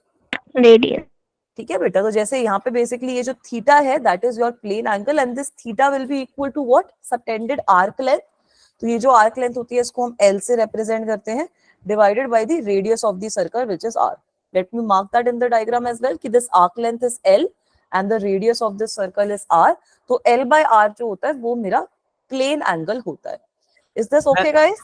Ma'am यहाँ थीटा रेडियन में होता है। हाँ, हम ये तो theta is equals to L by R है, इसकी डेरिवेशन भी है। नहीं, इसकी डेरिवेशन हमें नहीं करनी है। ठीक है, हर चीज की डेरिवेशन हमारे लिए जरूरी नहीं होती। जो डेरिवेशन जरूरी होती है वो कर भी लेंगे, इसकी डेरिवेशन देखने की भी जरूरत नहीं है फिलहाल। ठीक है, इसकी जो यूनिट होती है बेटा वो रेडियंस में होती है। बिल्कुल सही आपने बोला, इसकी जो यूनिट होती है वो रेडियन में होती है। ये रेडियन याद है हम लोगों ने देखा था? Yes ma'am. कहाँ देखा था? आज तो आप लोगों ने मैथ्स में भी शायद ट्रिग्नोमेट्री पढ़ा है ना? Yes ma'am. मैथ्स नहीं है। हाँ, यस मैम। हाँ, तो फिर मैथ्स में भी ट्रिग्नोमेट्री में पढ़ लिया होगा ये थीटा, रेडियन और वो मैम डिग्रीज डिग्री में कैसे। मेजरमेंट में आती है। हाँ ठीक है बेटा, तो रेडियन मतलब बेसिकली आपका जो सर्कल है वो उस पे जो एंगल सबटेंड हो रहा है वो कितना हो रहा है वो होता है। अगर किसी पूरे के पूरे सर्कल की आप बात करते हो तो पूरे पूरे सर्कल के लिए हमारे पास वैल्यू जो आती है रेडियस में वो 2 पाई रेडियन आ जाती है। ठीक है बच्चों। Yes ma'am. अब सॉलिड एंगल जो है, हाँ बेटा, अब सॉलिड एंगल जो है वो हम 3D में बात करते हैं, तो solid angle is the ratio of subtended area on the square of radius। Ma'am steradian होती है इसकी यूनिट। हाँ बिल्कुल सही बोला बेटा आपने, इसकी यूनिट जो होती है वो स्टेरेडियन होती है। ठीक है बेटा, तो आइडियली आप देखोगे तो यहाँ पर लेंथ और आर जो होता है ना वो कैंसल आउट हो जाता है, तो मतलब यहाँ पर आपकी ये मीटर वाली यूनिट काम नहीं करती। वैसे ही अगर मैं इसको लिखूं तो जो सॉलिड एंगल होता है वो आपका ओमेगा से हम रिप्रेजेंट करते हैं। Omega is equal to area divided by r square. ठीक है, मैंने ये जो छोटा सा एरिया अगर वो ले लिया डिवाइडेड बाय आर स्क्वायर कर दिया तो मेरे पास सॉलिड एंगल आ जाएगा। और इसकी जो यूनिट होती है, बिल्कुल सही बोला आपने, इसकी जो यूनिट होती है दैट इज टी रेडियंस। ठीक है, this is the unit of solid angle. तो ये भी आप लोगों के लिए जरूरी है, इसको भी आप याद रखो कि ये आपकी टी रेडियन के बराबर होती है। तो अगर मैं किसी स्फीयर की बात करती हूँ तो स्फीयर के अंदर आपको पता है एरिया कितना होता है, 4 पाई आर स्क्वायर, है ना, पूरे के पूरे स्फीयर का। तो अगर 4 पाई आर स्क्वायर को आर स्क्वायर से डिवाइड कर दोगे तो टी रेडियन जो है आपके पास 4 पाई टी रेडियन आ जाएगा in case of a sphere. ठीक है बच्चों, is this okay? Yes ma'am. पक्का? Yes ma'am. ठीक है, अब इसके आगे देख लो कि ये जो मैंने बोली बहुत सारी चीजें कि ये यूनिट जो होती है वो बहुत प्रिसाइसली डिफाइन होनी चाहिए, दुनिया में सब लोगों को एक्सेप्ट कर लेनी चाहिए, सब लोगों के पास एक कॉमन वैल्यू होती है यूनिट्स की। तो वो कैसे होती है? वो ऐसे होती है बेटा, ये यूनिट्स की एक बहुत प्रिसाइज डेफिनेशन है, एक बहुत प्रिसाइज मतलब है उसका। जैसे अगर आप लेंथ की बात कर रहे हो तो लेंथ की मीटर जो होती है वो ऐसा यूनिट होती है। और लेंथ की यूनिट को किस तरीके से डिफाइन किया जाता है? It is a metre is the length of path travelled by light in vacuum during the time interval of 1/299792458 of a second। ठीक है, हमें पता है कि स्पीड ऑफ लाइट कितनी होती है, 3 × 10⁻⁸। ये आप स्पीड ऑफ लाइट लिखते हो ना बच्चों? ठीक है, तो स्पीड ऑफ लाइट 1 सेकंड में कितना डिस्टेंस ट्रैवल कर रही है उसके टर्म्स में हमने मीटर को डिफाइन किया है। तो देख रहे हो कितनी प्रिसाइज डेफिनेशन है मीटर की, और यही डेफिनेशन पूरी दुनिया में यूज हो रही है। ठीक है बेटा, वैसे ही अगर आप किलोग्राम की डेफिनेशन पूछो तो किलोग्राम जो होता है उसको हम कैसे डिफाइन करते हैं? It is equal to the mass of international prototype of kilogram. एक इंटरनेशनल प्रोटोटाइप है किलोग्राम का, जिसको आपने international bureau of weights and measures पे रख रखा है पेरिस के आसपास। तो वो जो उस ऑब्जेक्ट का जो मास है वो आपका किलोग्राम के इक्वल हम डिफाइन कर देते हैं। ठीक है बेटा, आज तक तो कभी आए नहीं एज सच ये मेजरमेंट, मतलब ये सब याद रखने की भी कुछ खास जरूरत है नहीं जितना मेरे को लगता है। स्कूल्स में भी ये सब चीजें नहीं पूछी जाती। इस चैप्टर से क्वेश्चन आपके एरर्स पे ज्यादा आते हैं। यूज क्यों करते हैं? क्या बेटा? सॉलिड एंगल्स का यूज क्या करते हैं इसमें? बेटा सॉलिड एंगल का यूज जैसे हम जब इलेक्ट्रिसिटी मैग्नेटिज्म वाली चीज में जाएंगे, हम देखेंगे कि चलो कोई स्फीयर है, वो स्फीयर के थ्रू हमारा किस तरीके से इलेक्ट्रिक फील्ड लाइंस पास कर रही हैं, तब हम सॉलिड एंगल की बात कर लेंगे, है ना बच्चों। प्लेन एंगल की तो बात आप बहुत बारी कर लोगे, अभी आप ट्रिग्नोमेट्री में इतनी बार कर लोगे। अगर कोई भी आपके पास ऑब्जेक्ट है, रोटेशन हो रही है, रेवोल्यूशन हो रही है, वहां पे भी हम प्लेन एंगल की थोड़ी बहुत बातें कर लेंगे। सर्कुलर मोशन हो रहा है तो वहां पे आपका प्लेन एंगल कुछ काम में आ जाएगा। ठीक है बेटा, काम ये सारे आते हैं, ये सारी चीजें हमारे काम जरूर आती हैं। ठीक है, उसी तरीके से सेकंड को आप बता सकते हो। सेकंड हमारा, आप देखो सेकंड भी बहुत प्रिसाइसली डिफाइंड है कि जो हमारे पास सीशियम 133 का एटम होता है, उसके जो टाइम पीरियड्स ऑफ रेडिएशन है, उसकी जो ट्रांजिशन हो रही है from hyperfine levels of the ground state, उन दोनों के बीच में जो ट्रांजिशन हो रही है उसकी, तो उसके बीच में जो टाइम लग रहा है वो आपका 1 सेकंड के बराबर है। उसमें इतना छोटा टाइम लग रहा है कि वो 1 सेकंड के बराबर होता है। ठीक है, so you guys can see that all of these units. मेरे को ना एक सवाल पूछना है। हाँ बेटा। जिसने ये सारी यूनिट बताई वो कितना बेरोजगार था? नहीं, वो बेरोजगार नहीं, मतलब वो मेहनत करने वाले लोग थे, वो हमारी तरह नहीं थे। ठीक है, हम तो ये सारी चीजें पढ़ रहे हैं। नहीं, हमारी तरह नहीं थे बेटा वो, हम तो ये सारी चीजें मस्त ऐसे पढ़ रहे हैं। अभी आप लोग एग्जाम्स में लिखा होगे। अंकुश बेटा तो एक बार बताओ, जैसे देखो लेंथ में ना 1 मीटर है, हाँ उसने इतनी लंबा इंटरवल ऑफ अ सेकेंड निकाल के लाइट का। नहीं, उन्होंने लाइट का एक तरीके से जो एग्जैक्ट डेफिनेशन है ना वो मेजर कर ली बेटा, जो एग्जैक्ट वेलोसिटी है उसकी, और उसके टर्म्स में उन्होंने डिफाइन कर दिया इसको। ठीक है, तो अच्छा है। जो सर इसको डिफाइन कर रहे थे ना, उन्होंने कुछ ज्यादा सीरियस ले ली डेफिनेशन नहीं नहीं, तो सीरियस लेनी पड़ेगी ना, तभी तो हम लोग पढ़ेंगे, वरना अगर वो सीरियसली लेंगे तो पूरी दुनिया उनकी सुनेगी कैसे, है ना बेटा। वैसे ही प्लेन एंगल हमने देख ही लिया कि रेशियो होता है आर्क अपॉन रेडियस का। एक बच्चे ने डाउट कुछ पूछना था और वो डाउट नहीं पूछा बच्चे ने, बेटा चैट पे पूछ लो या फिर माइक ऑन करके पूछ लो जो भी डाउट है। मैम जो आपने अभी 2 सेकंड पहले लाइन बोली थी, वो आपने आपके अंदर का फिजिशियन बोल रहा है। अच्छा चलो अच्छी बात है। अंकुश सिंह ने हैंड रेस कर रखा है। Yes ma'am. हाँ बेटा बताओ। मैम जो सॉलिड एंगल के लाइक ओमेगा से जो हम रिप्रेजेंट करते हैं और ओम मीटर मैम, दोनों में कैसे मतलब अंतर क्या है मैम, डिफरेंस? बेटा सॉलिड एंगल तो अलग चीज होगी ना, सॉलिड एंगल तो आपकी वैल्यू जो है वो है, ओमेगा वाली जो चीज है वो आपकी एक यूनिट है, वो तो आप ओम को उससे रिप्रेजेंट कर रहे हो, ठीक है। और आई थिंक ये वाला जो है वो कैपिटल ओमेगा होता है, वो वाला आपका स्मॉल ओमेगा होता है, ये वाली चीज नहीं नहीं, दोनों आपके कैपिटल ओमेगा से ही होते हैं, वो आपकी यूनिट है, ये आपका सॉलिड एंगल है, ये आपकी वैल्यू अलग रिप्रेजेंट कर रहे हो, ठीक है। इसमें कंफ्यूज नहीं होना। ऐसे तो आप देखो, अब आप सी से वेलोसिटी ऑफ लाइट को रिप्रेजेंट कर रहे हो, बट सेंटीमीटर में भी वो सी वाली चीज यूज हो रही है, तो उसको हम देखेंगे नहीं ना बेटा, है ना। अगर आप थीटा से यहाँ पे ये एंगल प्लेन एंगल रिप्रेजेंट कर रहे हो, अभी हम आगे देखेंगे कि थीटा से ही हम एंगुलर डिस्प्लेसमेंट भी रिप्रेजेंट करेंगे, तो वो वाली चीज नहीं कंफ्यूज होना है उसमें, ठीक है। अगर हम ओमेगा कहीं पे लिखेंगे जहाँ पे सॉलिड एंगल की बात होगी तो वो आप समझ जाओगे। करंट इलेक्ट्रिसिटी में जब हम ओमेगा यूनिट में लिखेंगे तो वो भी आप समझ जाओगे, ठीक है बच्चा। Okay ma'am. चले फिर आगे।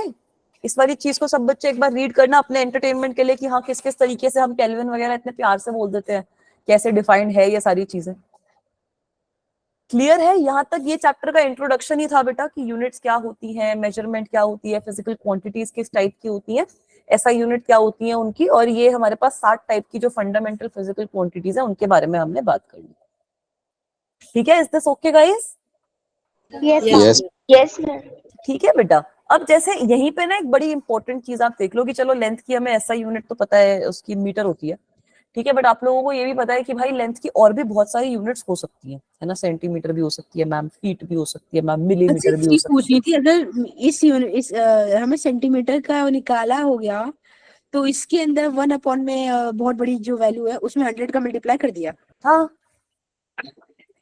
कर दो, वो तो कर ही सकते हो, अह, ठीक है। वो करने की Then जरूरत नहीं है उतना, इसमें जिसमें इस वाली volume चीज को ना ऐसे अपने लिए पढ़ो कि हाँ इस तरीके से हमने सारी की सारी जो यूनिट्स है वो स्टैंडर्ड डिफाइन कर रखा है पूरे यूनिवर्स में, मतलब यूनिवर्स तो क्या ही वर्ल्ड में हमारे, ठीक है बेटा। अब आगे जो सेंटीमीटर्स वगैरह रहते हैं वो फिर हमने और अपनी कन्वीनियंस के हिसाब से डिफाइन कर लिया, उनके सामने हमने फिर 10 की यूनिट्स ही तो लगा दी, इसी को तो हमने एक और चीज से मल्टीप्लाई करके आगे डिफाइन कर दिया। तो इसको अगर आप किसी चीज से मल्टीप्लाई करते हो तो ये चीज तो एज इट इज है ही ना, सेंटीमीटर कर दूं मैं, किलोमीटर कर दूं मैं, कुछ भी कर दूं, क्या फर्क पड़ रहा है ना बेटा। अगर मीटर डिफाइंड है तो मीटर है ना हमारी स्टैंडर्ड तो, ठीक है बच्चा। आप तो मैं यही बोल रही हूँ कि अब जैसे कोई भी आप यहाँ पे क्वांटिटी उठा लो, मीटर उठा लो, किलोग्राम उठा लो, सेकंड उठा लो, इन सबके ना वो भी है और भी बहुत सारी सप्लीमेंट्री यूनिट्स हैं which can define them. Metre की जगह सेंटीमीटर हो गई, मिलीमीटर हो गई, फीट हो गया, इंचेस हो गया, सपोज आपके पास किलोमीटर है, कुछ भी है, तो लेंथ को आप कितने और तरीकों से डिफाइन कर सकते हो, है ना बेटा। तो एक बहुत ही कन्वीनियंट तरीका जो हमारे पास रहता है to understand physical quantities, that is dimensional analysis. तो डायमेंशनल एनालिसिस एक तरीका है, ये नया वर्ड आप लोगों ने सुना है डायमेंशंस का, ये हमारे लिए काफी यूजफुल रहता है क्योंकि इसको यूज करके हम ना किसी भी क्वांटिटी को जनरल टर्म्स में लिख देंगे और फिर उस क्वांटिटी को आपको जिस यूनिट में लिखना है आप लिख सकते हो। तो बेसिकली डायमेंशन जो होती है, ये चीज आप नोट डाउन कर लो सब बच्चे। डायमेंशन बेसिकली डायमेंशंस किसी भी फिजिकल क्वांटिटी के, अच्छा स्क्रीन पॉज हो गई, एक सेकेंड, ये ऐसे दिमाग लगा रही है मेरी स्क्रीन भी, अभी दिख गई, ठीक है। डायमेंशंस जो होती है, हाँ डायमेंशंस जो होती है, they describe the nature of any physical quantity, ठीक है। आपके पास कोई भी अगर फिजिकल क्वांटिटी होती है तो उसका जो नेचर होता है वो आपका डायमेंशन से आप बता सकते हो, ठीक है। कोई भी आपकी फिजिकल क्वांटिटी हो, फंडामेंटल क्वांटिटी का जो सेट है हमने उनको एक नाम दे दिया है, जैसे वहां पे तो चलो मीटर वगैरह था, अब हम क्या करेंगे, मैं बोल रही हूँ कि मास को हम रिप्रेजेंट कर रहे हैं इस तरीके से, ठीक है। मास को हम डायमेंशंस जब भी हम यूज करते हैं तो हम उसको स्क्वायर ब्रैकेट के अंदर लिख देते हैं। लेंथ को अगर मैं रिप्रेजेंट कर रही हूँ तो लेंथ को मैं लिख दूंगी एज लेंथ एल, ठीक है। टाइम को अगर वो डायमेंशन एनालिसिस ही कहते हैं। ओके डायमेंशनल एनालिसिस पूरी यूनिट होगी ना, डायमेंशन की सारी चीजें जो भी हम डील करेंगे वो डायमेंशनल एनालिसिस में आ जाएगा। ठीक है बेटा, तो टाइम को हम लिख सकते हैं टी के फॉर्म में। और कौन कौन सी फंडामेंटल यूनिट होती है? टेम्परेचर होता है, यस मैम, केल्विन। ठीक है, टेम्परेचर, हाँ टेम्परेचर को हम लिख सकते हैं केल्विन में। ये सब बच्चे नोट डाउन कर लो, जिसको अगर नहीं पता तो जेन्युइनली नोट डाउन कर लो। और अगर हमें इलेक्ट्रिक करंट को लिखना है, एम्पेयर। आई से डिनोट करते ए हैं। से करते हैं बेटा उसको, नहीं उसको हम ए से करेंगे डिनोट, एम्पियर मतलब वो तो उसकी देखो मैंने आई लिख दिया, आई तो इसका वो हो गया ना सिंबल। ए जो है वो एक तरीके से इसकी जो हम ये इसको डिनोट कर रहे हैं हमारा डायमेंशन को, वो है। ठीक है, अब इलेक्ट्रिक करंट आ गया, बचा क्या? Luminous intensity. Intensity. Candela. Very good, luminous intensity को एक तरीके से हम कैंडेला से डिनोट कर रहे हैं। एक्चुअली लुमिनस इंटेंसिटी 11th में यूज होगी या फिर ये थोड़ा और नहीं, ये next time 12th में topic है? आएगा, अभी तो 11th में तो इसका काम नहीं आएगा। 12th में भी बहुत ब्रीफली, मतलब ये वाली चीजें इतनी काम नहीं आएंगी जितनी आप लोगों के ये पहली 5 आएंगी ना, उतनी वो ज्यादा काम। मोल। Very good. तो एक तो ये चीज समझ लो कि ये जो है ना मास, लेंथ, टाइम, टी से कर दिया, के कर दिया, एम्पियर कर दिया यहाँ पे, तो ये सारी एम्पियर, कैंडेला, मोल नहीं है, ये इसकी यूनिट नहीं है जो आप लिख रहे हो यहाँ पर। ये एक तरीके से इसको हमने रिप्रेजेंट कर दिया है। अब अगर मैं किसी भी ऑब्जेक्ट को लिख दूं कि उस ऑब्जेक्ट की एग्जांपल दे रही हूँ ये मैं, अगर मैं सपोज किसी ऑब्जेक्ट के लिए बोलूं कि वो जो ऑब्जेक्ट है उसकी डायमेंशन है मेरी MLT, तो अब आप ये MLT को यूज करके ना इस ऑब्जेक्ट को किसी भी तरीके से लिख सकते हो। आप लिख दो metre, metre, KG, metre, second. आप इसको लिख दो ग्राम, किलो, क्या बेटा? विजुअल नहीं हो रही। एक सेकंड बच्चा, अभी विजिबल हुई? मैंने क्या बोला कि अगर मेरे पास कोई क्वांटिटी है MLT, तो मतलब मुझे पता है कि वो क्वांटिटी की जो यूनिट है उसके अंदर मास आ रहा है, लेंथ आ रहा है और टाइम आ रहा है। तो अब मैं इसको किसी भी यूनिट में डिस्क्राइब कर सकती हूँ अपनी कन्वीनियंस के हिसाब से। किलोग्राम मीटर पर सेकंड में कर, किलोग्राम मीटर सेकंड में कर दिया, ग्राम किलोमीटर आर में कर दिया। सपोज मुझे इसको पाउंड में करना है तो पाउंड, सेंटीमीटर और मिनट में कर दिया। जैसा मुझे करना है मैं यहाँ से इसको एक्सप्रेस कर सकती हूँ। ठीक है, ये फायदा होता है डायमेंशन का, कि डायमेंशन का मतलब आप यूनिट के बारे में बात नहीं कर रहे। आपने ये देख लिया कि एक क्वांटिटी को हम इन जो बेसिक यूनिट्स हैं, ये जो बेसिक हमारी फंडामेंटल क्वांटिटीज हैं, इनके टर्म्स में किस तरीके से हम किसी भी चीज को एक्सप्रेस कर सकते हैं, वहां से हमारे पास उसका पूरा का पूरा जो नेचर है वो जज हो जाता है। Is it okay guys? Yes ma'am. ठीक है, तो ये हमारी बेस क्वांटिटीज है, इनकी ये मतलब इनको इस तरीके से हम एक्सप्रेस करते हैं। ये जो स्क्वायर ब्रैकेट्स हैं उनको हम डायमेंशंस के लिए यूज करते हैं।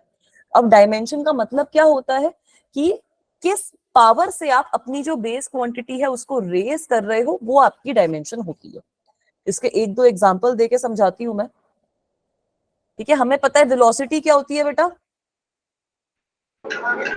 Displacement upon time. वेलोसिटी हो गई हमारी डिस्प्लेसमेंट अपॉन में टाइम।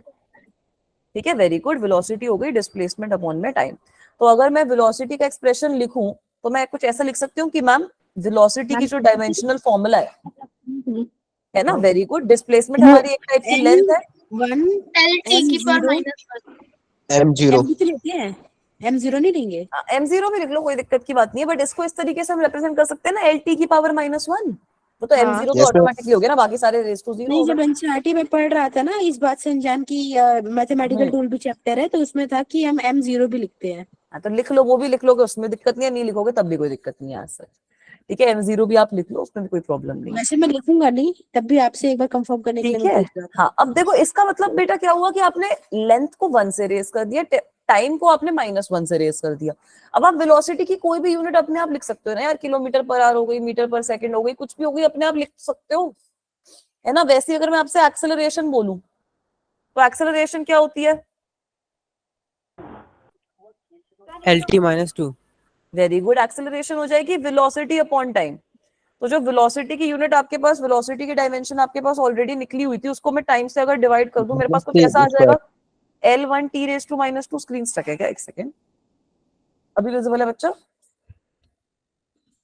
ठीक है बच्चों, तो इस तरीके से मैं किसी भी क्वांटिटी को एक्सप्रेस कर सकती हूँ, नहीं कर सकती, ये बताओ, yes ma'am.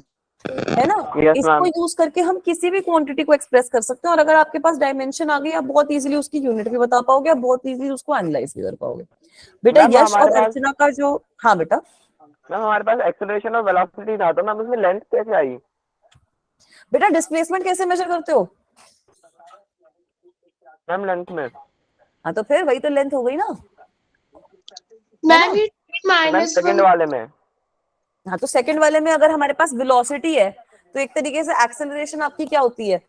Velocity upon time हुई ना। तो अगर मैं वेलोसिटी को टाइम से डिवाइड कर दूंगी तो एक टी का फैक्टर नीचे आ जाएगा, तो L1 t⁻² नहीं हो जाएगा? Yes ma'am. है ना बेटा? और बताओ डाउट? यश और अर्चना ने भी हैंड रेस कर रखे हैं बेटा। मैम हमने जो हमें डायमेंशन की नीड क्यों? बेटा डायमेंशन की नीड ये है कि एक तो 3 इसके जो मेजर यूजेस होते हैं वो हम भी अभी सॉल्व करने की कोशिश करेंगे। एक तो डायमेंशन का मेजर यूज ये होता है कि आप किसी भी इक्वेशन को चेक कर सकते हो कि वो करेक्ट है या नहीं डायमेंशनली। दूसरा ये यूज होता है कि एक सिस्टम से दूसरे सिस्टम ऑफ यूनिट्स में अगर आपको कन्वर्ट करना है तो बहुत इजी होता है।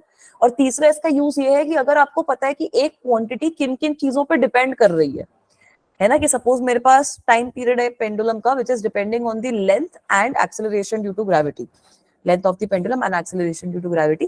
So using dimensional analysis you can determine a formula, you can determine a relationship between all these things कि कैसे आपका जो टाइम पीरियड है वो लेंथ और लेंथ ऑफ पेंडुलम और एक्सेलरेशन ड्यू टू ग्रेविटी पे डिपेंड करेगा, ये आप डिटरमिन कर सकते हो। तो ये 3 इसके मेजर यूजेस रहते हैं और इससे काफी इजी हो जाता है हमारा काम। ठीक है बच्चों, आगे चलूं? मैम हमने जो ये V में ब्रैकेट बनाया है ये बनाना जरूरी है? हाँ बेटा, इससे ये बता रहे हो कि आप you are talking about the dimensional formula of v is equal to L⁻⁴ t⁻⁻⁻⁴। Ma'am अगर हम इसको नहीं बनाते हैं तो उससे कोई प्रॉब्लम हो सकती है? मार्क्स कट जाएंगे, आधा आधा मार्क कटेगा, आपकी टीचर काटेगी। मेरी तो टीचर ने काटा था मेरा, मैं कुछ नहीं करूंगी बट टीचर मार्क्स काट लेगी स्कूल वाली तो। ठीक है, आपका यही रिप्रेजेंटेशन है ना डायमेंशन से। अगर आप डील कर रहे हो तो you are representing that with a square bracket only. ठीक है बेटा? बस हाँ बेटा। पावर -2 कैसे आया? बेटा t की पावर -2 ऐसे आया क्योंकि अगर हमारे पास वेलोसिटी है, velocity is L1 t⁻⁻1। If I divide this bye again t से अगर मैं इसको डिवाइड करूं तो t की पावर -2 नहीं आ जाएगा? आ जाएगा नहीं आएगा? Yes ma'am. ठीक है, ऐसे ही फॉर्मूले की हाँ बजाय इनकी यूनिट से भी तो कर सकते हैं। बेटा डायमेंशन से बहुत इजी हो जाएगा। यूनिट्स में मैं आपको यही बोल रही हूँ कि यूनिट्स में आप क्वेश्चन में आपको सेंटीमीटर में गिवन है, मीटर में गिवन है, उसके बेस पे आप डायमेंशन में खाली आपको वैल्यू प्लग इन करनी है, आपके पास आंसर आ गया।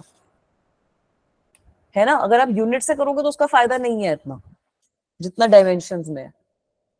मैम नहीं, जैसे कि हमने इसकी डायमेंशन जो है इसके फॉर्मूले से निकाली, हम एक्सेलरेशन की यूनिट से भी तो डायरेक्ट इसकी डायमेंशन निकाल सकते थे, वो ज्यादा इजी होता। ये बेटा सिंपल फॉर्मुलाज है, अभी हम और कॉम्प्लेक्स फॉर्मुलाज पे भी जाएंगे ना। ये तो सबसे सिंपल एग्जांपल है, जैसे जैसे आप और कॉम्प्लेक्स फॉर्मूला पे जाओगे आपको उनकी यूनिट्स ही नहीं पता होंगी, तो फिर डायमेंशन कैसे निकालोगे? अच्छा ओके है ना? जैसे E = mc²। हाँ बिल्कुल सही बेटा। अगर मैं आपसे वो पूछूं कि जो हमारे पास ग्रेविटेशनल कांस्टेंट है तो उसका बताओ। अगर मैं आपसे पूछूं कि हमारे पास परमिटिविटी ऑफ फ्री स्पेस आता है उसका बताओ डायमेंशन क्या होता है, तो वहां पे आप बहुत कंफ्यूज हो जाओगे क्योंकि आपको उसकी एसआई यूनिट भी नहीं पता होगी। फॉर्मूला याद होगा तो फॉर्मूले से आप डायमेंशन निकाल दोगे बहुत इजीली। ओके है ना बेटा? तो उससे आपको पता चल जाएगा कि हाँ मेरा बेस क्वांटिटीज पे किस तरीके से डिपेंडेंस है। अब बताओ एरिया की निकाल देंगे? Yes ma'am length. Yes ma'am. Very good. Area आपका लेंथ का स्क्वायर होता है, तो एरिया की क्या लिखोगे? Ma'am L2 ma'am L square हो जाएगा। वेरी गुड, एरिया का एल स्क्वायर हो जाएगा। इस तरीके से तो आप किसी भी क्वांटिटी की लिख सकते हो ना, लिख सकते हो नहीं लिख सकते अगर आपको फॉर्मूला पता है। एनालिसिस कह सकते हैं ना? हाँ ये डायमेंशनल एनालिसिस ही होता है बेटा, ये पूरा का पूरा जो भी डायमेंशन के साथ हम करेंगे वो आपका डायमेंशनल एनालिसिस ही है। ठीक है बच्चों, तो यहाँ पर हम चीज पूछी थी, हमें फिजिक्स में एनालिसिस की जरूरत की पड़ी, मतलब जब हमारे पास एक ऐसा सिस्टम है जो वर्ल्ड वाइड है, एक proper method of defining things है, तो भी हमें इस एनालिसिस की जरूरत क्यों पड़ गई? बेटा बताया ना मैंने, देखो डायमेंशनल एनालिसिस के भी आप फायदे धीरे धीरे जैसे जैसे आप मूव ऑन करोगे देखोगे भी, बट एक इसका सबसे इंपॉर्टेंट फायदा ये है कि 2 सिस्टम अगर हमारे पास है तो उन दोनों सिस्टम ऑफ यूनिट्स के बीच में कन्वर्ट करने में बहुत इजी रहता है अगर आप डायमेंशन को यूज करके कन्वर्ट कर लो। पहली बात तो ये। दूसरी बात ये रहती है कि अगर आपके पास फिजिक्स में कोई इक्वेशन है तो वो करेक्ट है या नहीं है वो भी आप डायमेंशन से जज कर सकते हो। और तीसरी यही चीज है कि जो सबसे जरूरी चीज जो आपको अभी 11th में भी काम आएगी 12th में भी काम आएगी वो यही है कि अगर आपके पास कोई एक क्वांटिटी है और आपको पता है कि वो क्वांटिटी कुछ वेरिएबल्स पे किस तरीके से डिपेंड कर रही है, तो आप उसका एक रफ फॉर्मूला जो है वो मुझे बता सकते हो। ठीक है, डायमेंशनल एनालिसिस यूज करके you can tell me the rough formula of that quantity by using this particular method. So that is why it is very useful. Okay ma'am, ठीक है देखते बेटा? हैं अभी तक मैम हाँ बेटा। जो कोई हमें फॉर्मूला रहता है वो अगर डायमेंशनली करेक्ट होता है तो वो अगर वो फिजिकली करेक्ट नहीं है तो मैम उसको हम यूज क्यों नहीं करते? मतलब वो नहीं, उसको डायमेंशनली यूज नहीं कर सकते ना बेटा। उसका तो मतलब ये हो गया कि सपोज मैं आपको बोल दूं किसी भी सिचुएशन में रैंडमली ये कि क्या बोला जाए यार, कोई ऐसे अजीब सा अटपटा सा एग्जांपल अगर मैं आपको दूं कि pressure multiplied by velocity is giving me some random term, but जरूरी नहीं है कि दैट इज डायमेंशनली करेक्ट। मतलब अगर वो डायमेंशनली करेक्ट भी हो तो जरूरी नहीं है कि वो फिजिक्स में वो चीज जब एक्सपेरिमेंट करके मेजर हुई है तब वो चीज नहीं देखी गई है ना। हम लोग एक्सपेरिमेंट्स भी करते हैं, कुछ चीजें जो थियरी में सही होती है जरूरी थोड़ी है कि वो एक्चुअल में सही हो, है ना बेटा। तो डायमेंशनली तो कोई भी इक्वेशन हम यहाँ पे लिख सकते हैं, बट जरूरी नहीं है कि वो एक्चुअल में भी इक्वेशन हमारी एक्ट करे। एक्चुअल में जब मैं वैल्यूज उसमें प्लग इन करूँ तो वो इक्वेशन नेचर में वैसी दिखे। ठीक है, तो इसीलिए हम सारी डायमेंशनली करेक्ट इक्वेशंस को एक्सेप्ट नहीं कर सकते। उसमें भी हमें देखना पड़ेगा कि हाँ कौन सी एक्ट कर रही है, बट यही है कि अगर कोई इक्वेशन सही है तो it has to be dimensionally correct. तो मैम बेसिकली हमें कोई क्वांटिटी यूज करने के लिए दोनों अप्रूव करनी पड़ेंगे, फिजिकली, प्रैक्टिकली और right. You have to do all of the things, तभी वो अप्रूव हो पाएगी, otherwise it won't be approve. Thank you ma'am. ठीक है बेटा। अब चलो डायमेंशन का ये तो समझ में आया। एक चीज समझ लो कि और कौन कौन सी फिजिकल क्वांटिटीज है जो हम ये डायमेंशन वाली चीज से डिटरमिन कर सकते हैं। तो बहुत ही सारी क्वांटिटीज है, ये वेलोसिटी वगैरह तो निकाल ली, डेंसिटी भी निकाल सकते हो। Yes ma'am. Yes ma'am. है ना, डेंसिटी निकाल के बताओ क्या आएगा। डेंसिटी क्या होता है हमारा ma'am? Mass on volume. Mass upon में वॉल्यूम। तो डेंसिटी एक तरीके से कितना हो गया? M1 Is L this okay? है ना, डेंसिटी कितना हो जाएगा हमारा m/1। बेटा म्यूट कर लो बच्चों। Ma'am m raise to 1 and ma'am l raise to -3। बिल्कुल सही। तो basically dimensional formula for density will be m1 l raise to -3। ठीक है, ऐसे ही हम सबके निकाल सकते हैं। वेलोसिटी का निकाल लिया, एक्सेलरेशन का निकाल लिया, मोमेंटम का बता दो। मोमेंटम का फॉर्मूला क्या होता है? mlt-1 very good, mt-1 very good. Momentum is MLT मास -1। बिल्कुल सही बेटा, momentum is mass into velocity. तो अगर मैं मोमेंटम की डायमेंशन लिखती हूँ, I can write mass 1 l1 ty -1। Is this okay? Yes ma'am. ठीक है। वैसे ही फोर्स की बताओ, फोर्स की क्या होगी? Ma'am m1 m1 l1t-2। Very good. Force होती है मास इनटू एक्सेलरेशन। तो हमने एक्सेलरेशन के पीछे लिखी थी l1t-2 थी, उसमें मास और मल्टीप्लाई कर दो तो m1 l1 t raise to -2। Work की बताओ क्या होगी, वर्क और एनर्जी? ml2t-2। यस मैम, ठीक है। ML2 T -2 आ रही है। ये ना मतलब वर्क क्या हो जाता है, फोर्स इनटू डिस्प्लेसमेंट होता है ना। सो इसको मैं एस की जगह ना डिस्प्लेसमेंट ही लिख देती हूँ बच्चे, ताकि कंफ्यूज ना हो। तो work done is force into displacement, है ना बेटा। ये तो अभी हमने देखा भी था जब वेक्टर्स पढ़ रहे थे। तो यहाँ पे अगर मैं वर्क डन की लिखती हूँ तो it will be equal to what? m1 l2 t raise to -2। Is this okay guys? Yes ma'am. है ना। ऐसी पावर की भी निकाल सकते हैं ml2 t-3। मैम बस नीचे टाइम आ जाएगा उसके। ना। Very good. टाइम होता है। मतलब देख रहे हो कैसे हम प्रोसीड कर रहे हैं, एक एक चीज समझ समझ के। पावर हमारी क्या होती है? Work done upon time. Yes ma'am. है ना, पावर हो जाती है वर्क डन अपॉन टाइम। तो पावर की अगर हम लिखते हैं ये डायमेंशन, तो डायमेंशन क्या आ जाएगी वर्क डन की? तो अभी हम m1 l2 t -3। ठीक है, m1 l2 t -3। इस तरीके से आपको कोई भी फिजिकल क्वांटिटी गिवन हो, अगर आपको उसका फॉर्मूला पता है तो आप निकाल लोगे ना पक्का। और एट एनी कॉस्ट मान लेते कोई ऐसी क्वांटिटी का निकालना हो जिसका फॉर्मूला ना पता है तो क्या करेंगे? कुछ नहीं कर सकते। ध्यान फॉर्मूला से पता होना बिल्कुल चाहिए। आप ये कहोगे नंबर कुछ गए। हो सकता है। नहीं बेटा, कुछ- फॉर्मूला पता होना चाहिए, फॉर्मूला के बाद ही निकाल पाओगे। मैम आप ठीक है, बेसिक फॉर्मूला फॉर्मूला का भेज दोगे क्या एस्टिमेट मैम स्लाइड के साथ सारे? मतलब हाँ ये तो सारे आपको भेज दूंगी जितने हमने पढ़े हैं। बाकी आप अपनी जो भी बुक है वो खोलोगे ना, उसके पीछे पूरा का पूरा बहुत बड़ा टेबल दे रखा है जिसमें सारे कॉमन, सारे आपके पास फॉर्मूलाज भी है, सारी आपके पास डायमेंशन भी है। कोई भी बुक खोलना, सब बुक में मिल जाएगा। हम प्रदीप के अंदर बहुत Okay, सारे मैम। फॉर्मूला, पर इनमें से कुछ हाँ फॉर्मूला ऐसे है ना जिसके नाम भी मैंने नहीं सुने, तो मैं क्या कर हाँ, मैं तो फिर आप वो मत देखो, वो नहीं देखने आपको। जो जो क्वांटिटीज देखो, अभी क्या होगा, अभी आपने ये चीज सीख ली ना, ये आपको सबसे पहले इसीलिए सिखाई जाती है ताकि अब आप जैसे जैसे फिजिक्स में नई नई क्वांटिटीज देखो, आपको उन सबके क्वांटिटीज का मतलब पता चल जाए, फॉर्मूला पता चल जाए और उन सबकी डायमेंशन आप लिख पाओ। ठीक है, कुछ क्वांटिटीज की तो चाहे मैं अभी आपके साथ डिस्कस कर दूंगी, बाकी सारी क्वांटिटीज की डिस्कस करने की हमें जरूरत नहीं है। मैम फिजिक्स के लिए बेस्ट बुक कौन सी है? बेटा बेस्ट बुक कुछ नहीं होती, मैम बेस्ट नहीं बुक मतलब कुछ इसके भी लिए प्रिपेयर करना चाहिए तो सही रहेगी, एक बुक इनफ रहेगी? नहीं, एक बुक में कभी भी इनफ नहीं रहती, मैं आपको ऑनेस्टली बता रही हूँ बच्चा, क्योंकि एक तो आप कॉम्पिटिटिव एग्जाम्स की तैयारी कर रहे हो, तो आपको सारी की सारी जो बुक्स हैं वो थोड़ी बहुत रेफर करनी पड़ती हैं। जैसे एचसी वर्मा मैं बोलती हूँ, अगर आपको समरी लेनी है तो आप एचसी वर्मा की ले लो, एचसी वर्मा के क्वेश्चंस भी अच्छे होते हैं। अगर आपको प्रदीप की थियरी समझ में आ रही है तो प्रदीप से समझ लो, उसमें भी कोई दिक्कत की बात नहीं लगती। एनसीईआरटी आपको पढ़नी है, एनसीईआरटी पढ़ लो, उसके क्वेश्चन सॉल्व कर लो, सबसे पहली बुक आप एनसीईआरटी करके उसके क्वेश्चन सॉल्व कर लो, आपका स्कूल का और मेजर जो जेई के कॉन्सेप्ट्स हैं, नीट के कॉन्सेप्ट्स हैं, वो कॉन्सेप्ट क्लियर हो गए। उसके बाद आपको क्वेश्चन प्रैक्टिस करने पे फोकस करना। ठीक है बेटा? Okay ma'am. मैं तो यही बोलती हूँ कि जितनी मतलब बुक्स का कुछ मत सोचो, जिस बुक से समझ में आ रहा है उस बुक से कॉन्सेप्ट पढ़ो बस। ठीक है कि हाँ ये हो रहा है यहाँ पे। ठीक है बेटा, ऐसे ही आप एंगुलर क्वांटिटीज के भी डायमेंशंस लिख सकते हो, ये भी हम बाद में वैसे और डिटेल में पढ़ेंगे। बट एंगुलर क्वांटिटीज का मतलब क्या होता है, सपोज आपसे कोई पूछे कि एंगल बताओ, रेडियन ना। हाँ जो हमने ये एंगल देखा था, तो एंगल आप लोगों ने देखा है क्या होता है, theta is equal to ma'am dimension arc upon radius. तो बेटा ये तो दोनों लेंथ है, ये कैंसल आउट हो जाएंगी एक तरीके से। ये तो डायमेंशनलेस हो जाएगा। Very good. तो ये जो होता है बेटा, अब इसके बारे में अभी हम देखेंगे भी, बट ये आपका एक डायमेंशन लेस वेरिएबल है। डायमेंशन और डायमेंशन कुछ स्पेलिंग गलत होगी ना, हाँ डायमेंशन लेस वेरिएबल है। वेरिएबल क्योंकि इसकी वैल्यूज तो चेंज हो सकती है ना, है ना, इसकी वैल्यूज तो चेंज हो ही सकती हैं। अभी तक जो हमने ऊपर ये सारे देखे हैं ये हमारे डायमेंशनल वेरिएबल्स हैं, क्योंकि इन सब में डायमेंशंस हैं और ये इनकी जो वैल्यूज हैं वो चेंज भी हो सकती है। वेरिएबल मतलब जो चेंज हो सकता है। एंगल इज इक्वल टू क्या बेटा फिर से बोलो? मैम अपने बेटा मुझे आपकी आवाज क्लियरली नहीं आ रही, आप टाइप करके बता दो बच्चा। ठीक है, मैंने क्या बोला कि एंगल जो होता है, अभी हमने देखा ना प्लेन एंगल को कैसे डिफाइन करते हैं, आर्क लेंथ अपॉन रेडियस से डिफाइन करते हैं ना, तो दोनों में जो लेंथ वाला फैक्टर है वो तो मेरा मैम कैंसिल आउट हो आपने गया। एम और टीपी क्यों लिखा है, खाली लेंथ आएगा ना कहाँ? मैम एंगल में? हाँ कुछ नहीं होता, मतलब मास भी जीरो है, लेंथ भी जीरो है, टी भी जीरो है, सब कुछ जीरो हो गया तो मतलब सब कुछ है तो जीरो ही ना उसकी डायमेंशंस बेटा। ओके ठीक है मैम। बच्चा। फिर वैसे हमने ही अगर आप बाकी चीजें क्यों नहीं लिखी, जैसे टेम्परेचर के लिए, इलेक्ट्रिसिटी के लिए, हम उनकी भी तो लिख के वो जीरो लिख सकते हैं ना पावर, हमने सिर्फ देखो तो पर ये उसकी जरूरत नहीं है, देखो वो तो आपकी फंडामेंटल क्वांटिटीज जो है वो रिप्रेजेंट कर रही हैं।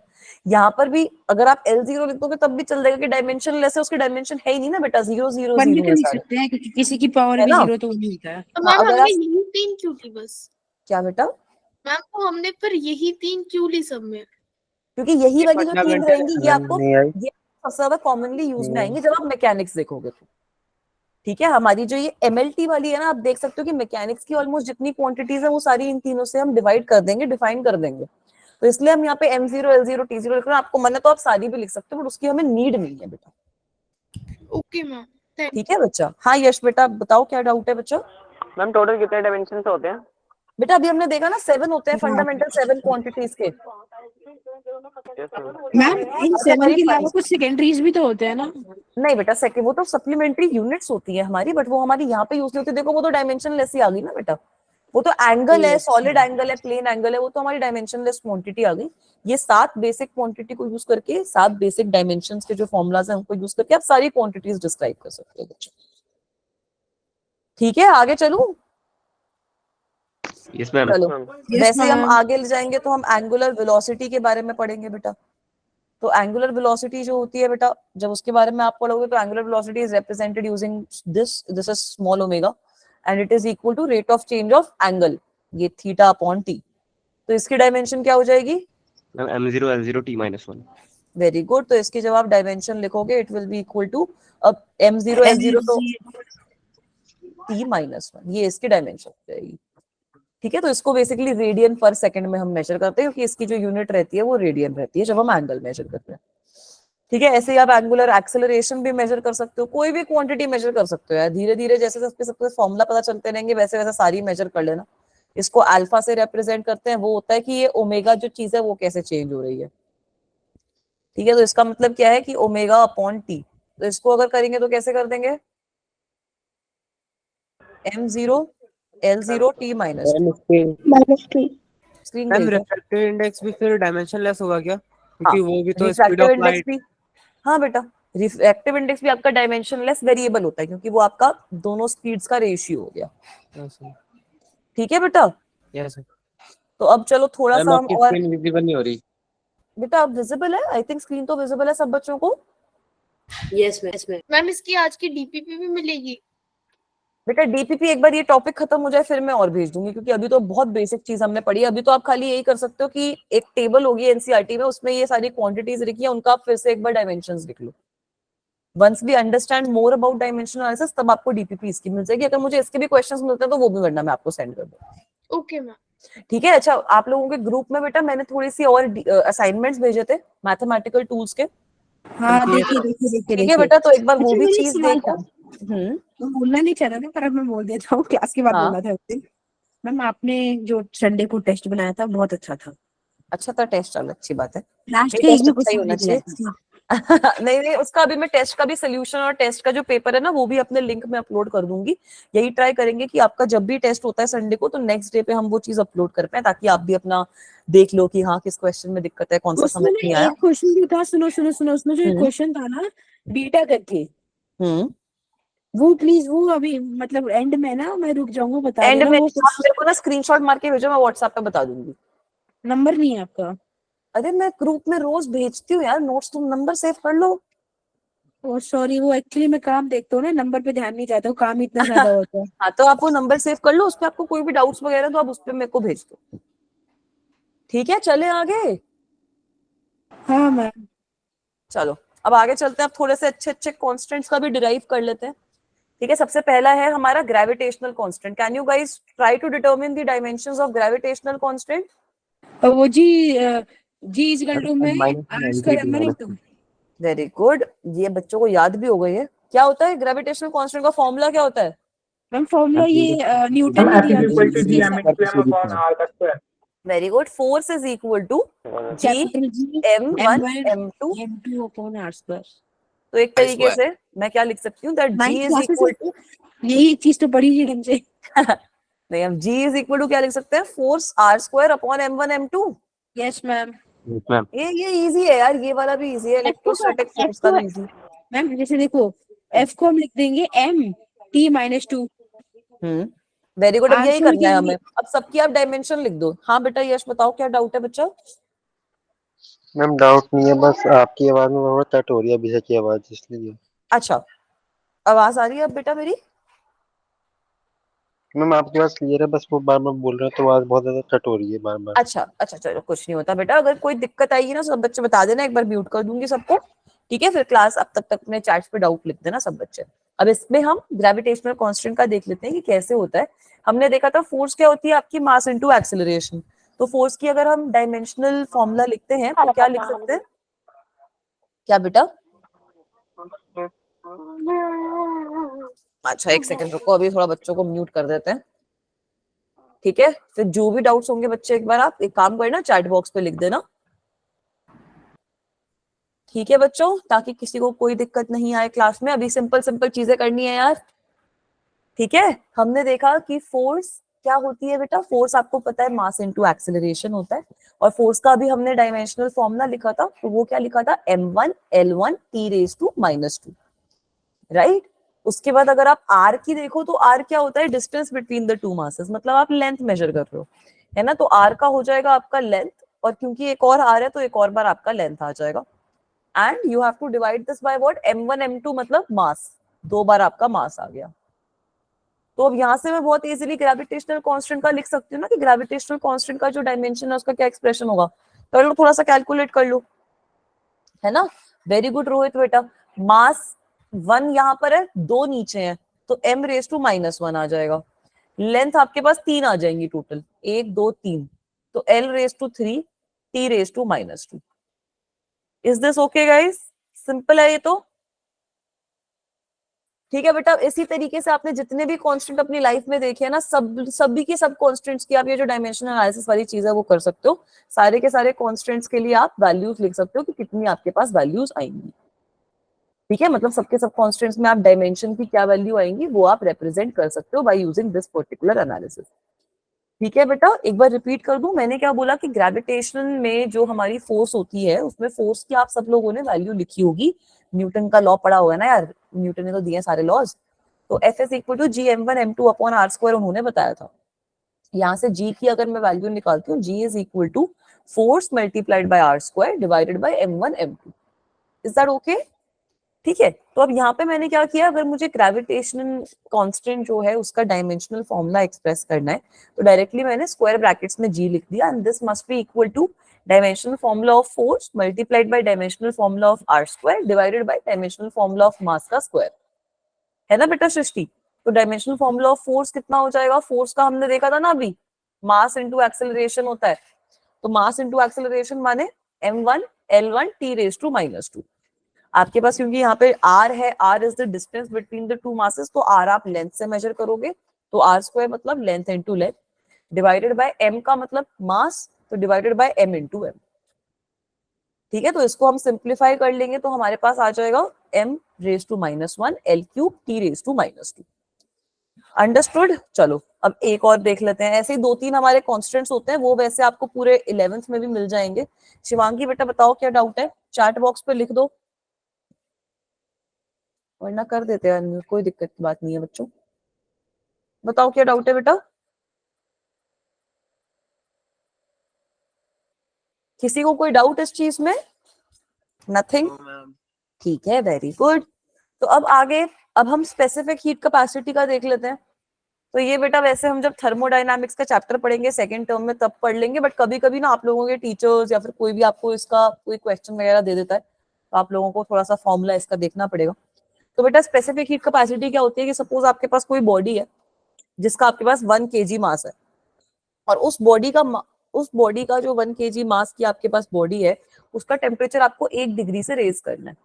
ठीक है, तो उसमें आपको कितनी हीट की जरूरत होगी वो आपकी स्पेसिफिक हीट कैपेसिटी मेजर करती है। ठीक है, बड़ी सिंपल सी बात है। तो अगर आप इसका एक्सप्रेशन यहाँ पे नोट डाउन करते हो तो इसका एक्सप्रेशन आ जाता है बेसिकली, जो Q होती है, जो ये आपकी हीट होती है, that is equal to m specific heat capacity delta T। ठीक है, तो इसका मतलब यही है कि यहाँ पर ये जो S है that is your specific heat capacity, specific heat capacity है ये आपका S जो है। ठीक है, डेल्टा T जो है वो आपका टेम्परेचर के अंदर चेंज है। ठीक है, तो इस चीज को भी आप ये फॉर्मूला एटलीस्ट सब बच्चे नोट डाउन कर लेंगे, delta T is your change in temperature, change in temperature होता है m। मैम हाँ बेटा, मैम स्पेसिफिक हीट कैपेसिटी में मैम किसी भी ऑब्जेक्ट का टेम्परेचर सिर्फ 1 ही डिग्री रेज करा जाता है। हाँ स्पेसिफिक हीट कैपेसिटी में you are talking about 1 degree raise in temperature. तो मैम डेल्टा टी की वैल्यू हमेशा 1 होगी फिर? बेटा 1 होगी, बट केल्विन तो आ जाएगा ना वहां पे, हाँ मैम, है ना? अगर आप डेल्टा टी को 1 भी ले लोगे तब भी यूनिट तो आपकी आ जाएगी, तो डेल्टा टी हमें यहाँ पे लिखना पड़ता है। Okay ma'am. ठीक है, बट हम एस को इसी तरीके से डिफाइन करते हैं कि अगर आप मतलब एस इस तरीके से डिफाइन होता है, ये आपका जनरल फॉर्मूला होता है अगर आप हीट एनर्जी लिख रहे हो तो। ठीक है, कि how much heat energy is required to raise the temperature of some mass m by delta T. ठीक है, so this is the general formula for heat energy. यहाँ से हम लेकिन अपनी स्पेसिफिक हीट कैपेसिटी की वैल्यू निकाल सकते हैं। कैसे? अब आप लिख सकते हो dimension for S will be dimension of Q divided by dimension of m। Charge को भी क्यों कहते हैं ना? किसको बेटा? Charge electric charge. चार्ज का तो मैग्नीट्यूड हमारा क्यू के बराबर होता है, वो अब 12th में आएगा। हाँ बेटा। मैम हमें पता कैसे लगेगा कि ये इलेक्ट्रिक वाला चार्ज है, हीट वाला है? हीट है मतलब होता है ना ये तो फिजिक्स में। स्पेसिफिक हीट कैपेसिटी है ना, स्पेसिफिक हीट कैपेसिटी में हीट की बात करोगे ना बच्चा आप, वो तो आपका चार्ज का मैग्नीट्यूड है, वो तो आप क्यू से रिप्रेजेंट कर रहे हो उस चीज को, है ना? क्यू स्मॉल क्यू से या फिर कैपिटल क्यू से, उसमें कंफ्यूज होने की जरूरत नहीं पड़ेगी आपको, वो दोनों अच्छा मतलब वो जो चार्ज होता है वो फिक्स नहीं होता कि हम किसी भी टाइप के क्यू से लिख सकते हैं? हाँ, स्मॉल क्यू से भी लिख सकते हो आप उसको, Q1 Q2 Q3 कुछ भी कर सकते हो ना। यहाँ पे ये आपका जो कैपिटल क्यू है फिलहाल ये स्पेसिफिक हीट कैपेसिटी रिप्रेजेंट कर रहा है, क्योंकि यहाँ पे जो क्यू है वो आपका हीट एनर्जी रिप्रेजेंट कर रहा है। ठीक है बेटा, जब चार्ज पे आएंगे तो वहां वाला जो क्यू है वो भी आपका क्यू से ही रिप्रेजेंट होता है। क्या बेटा? मैम डायमेंशन है ना हीट एनर्जी का। फिर से बोलो। मैम जो क्यू है वो डायमेंशन है ना हीट एनर्जी का। नहीं वो डायमेंशन, हाँ मतलब ये क्यू के साथ हमने ब्रैकेट लगा दिए तो वो हीट एनर्जी की अब डायमेंशन रिप्रेजेंट करेगा, बट यहाँ पर जो क्यू है that is representing heat energy.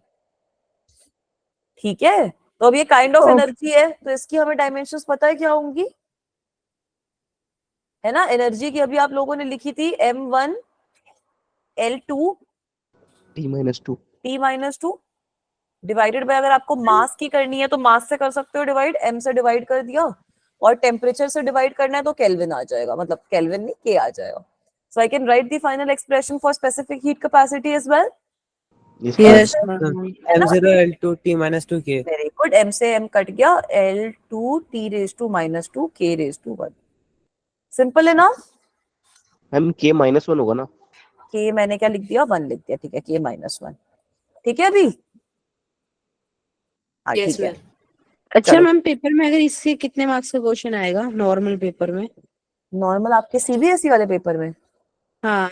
तो टीचर की श्रद्धा पर डिपेंड करता है, उसमें भी आता है यार, जैसे आपके सारे के सारे चैप्टर्स में, इसमें भी उसको कुछ, इसमें यूजुअली आपका इसी पार्ट से क्वेश्चन आता है, डायमेंशन एनालिसिस से, और एक एरर वाले पार्ट से क्वेश्चन आएगा, तो 2 क्वेश्चन नहीं, इस टॉपिक से अगर आते हैं. आप टीचर होते तो आप अपने स्टूडेंट्स को कैसा क्वेश्चन देते?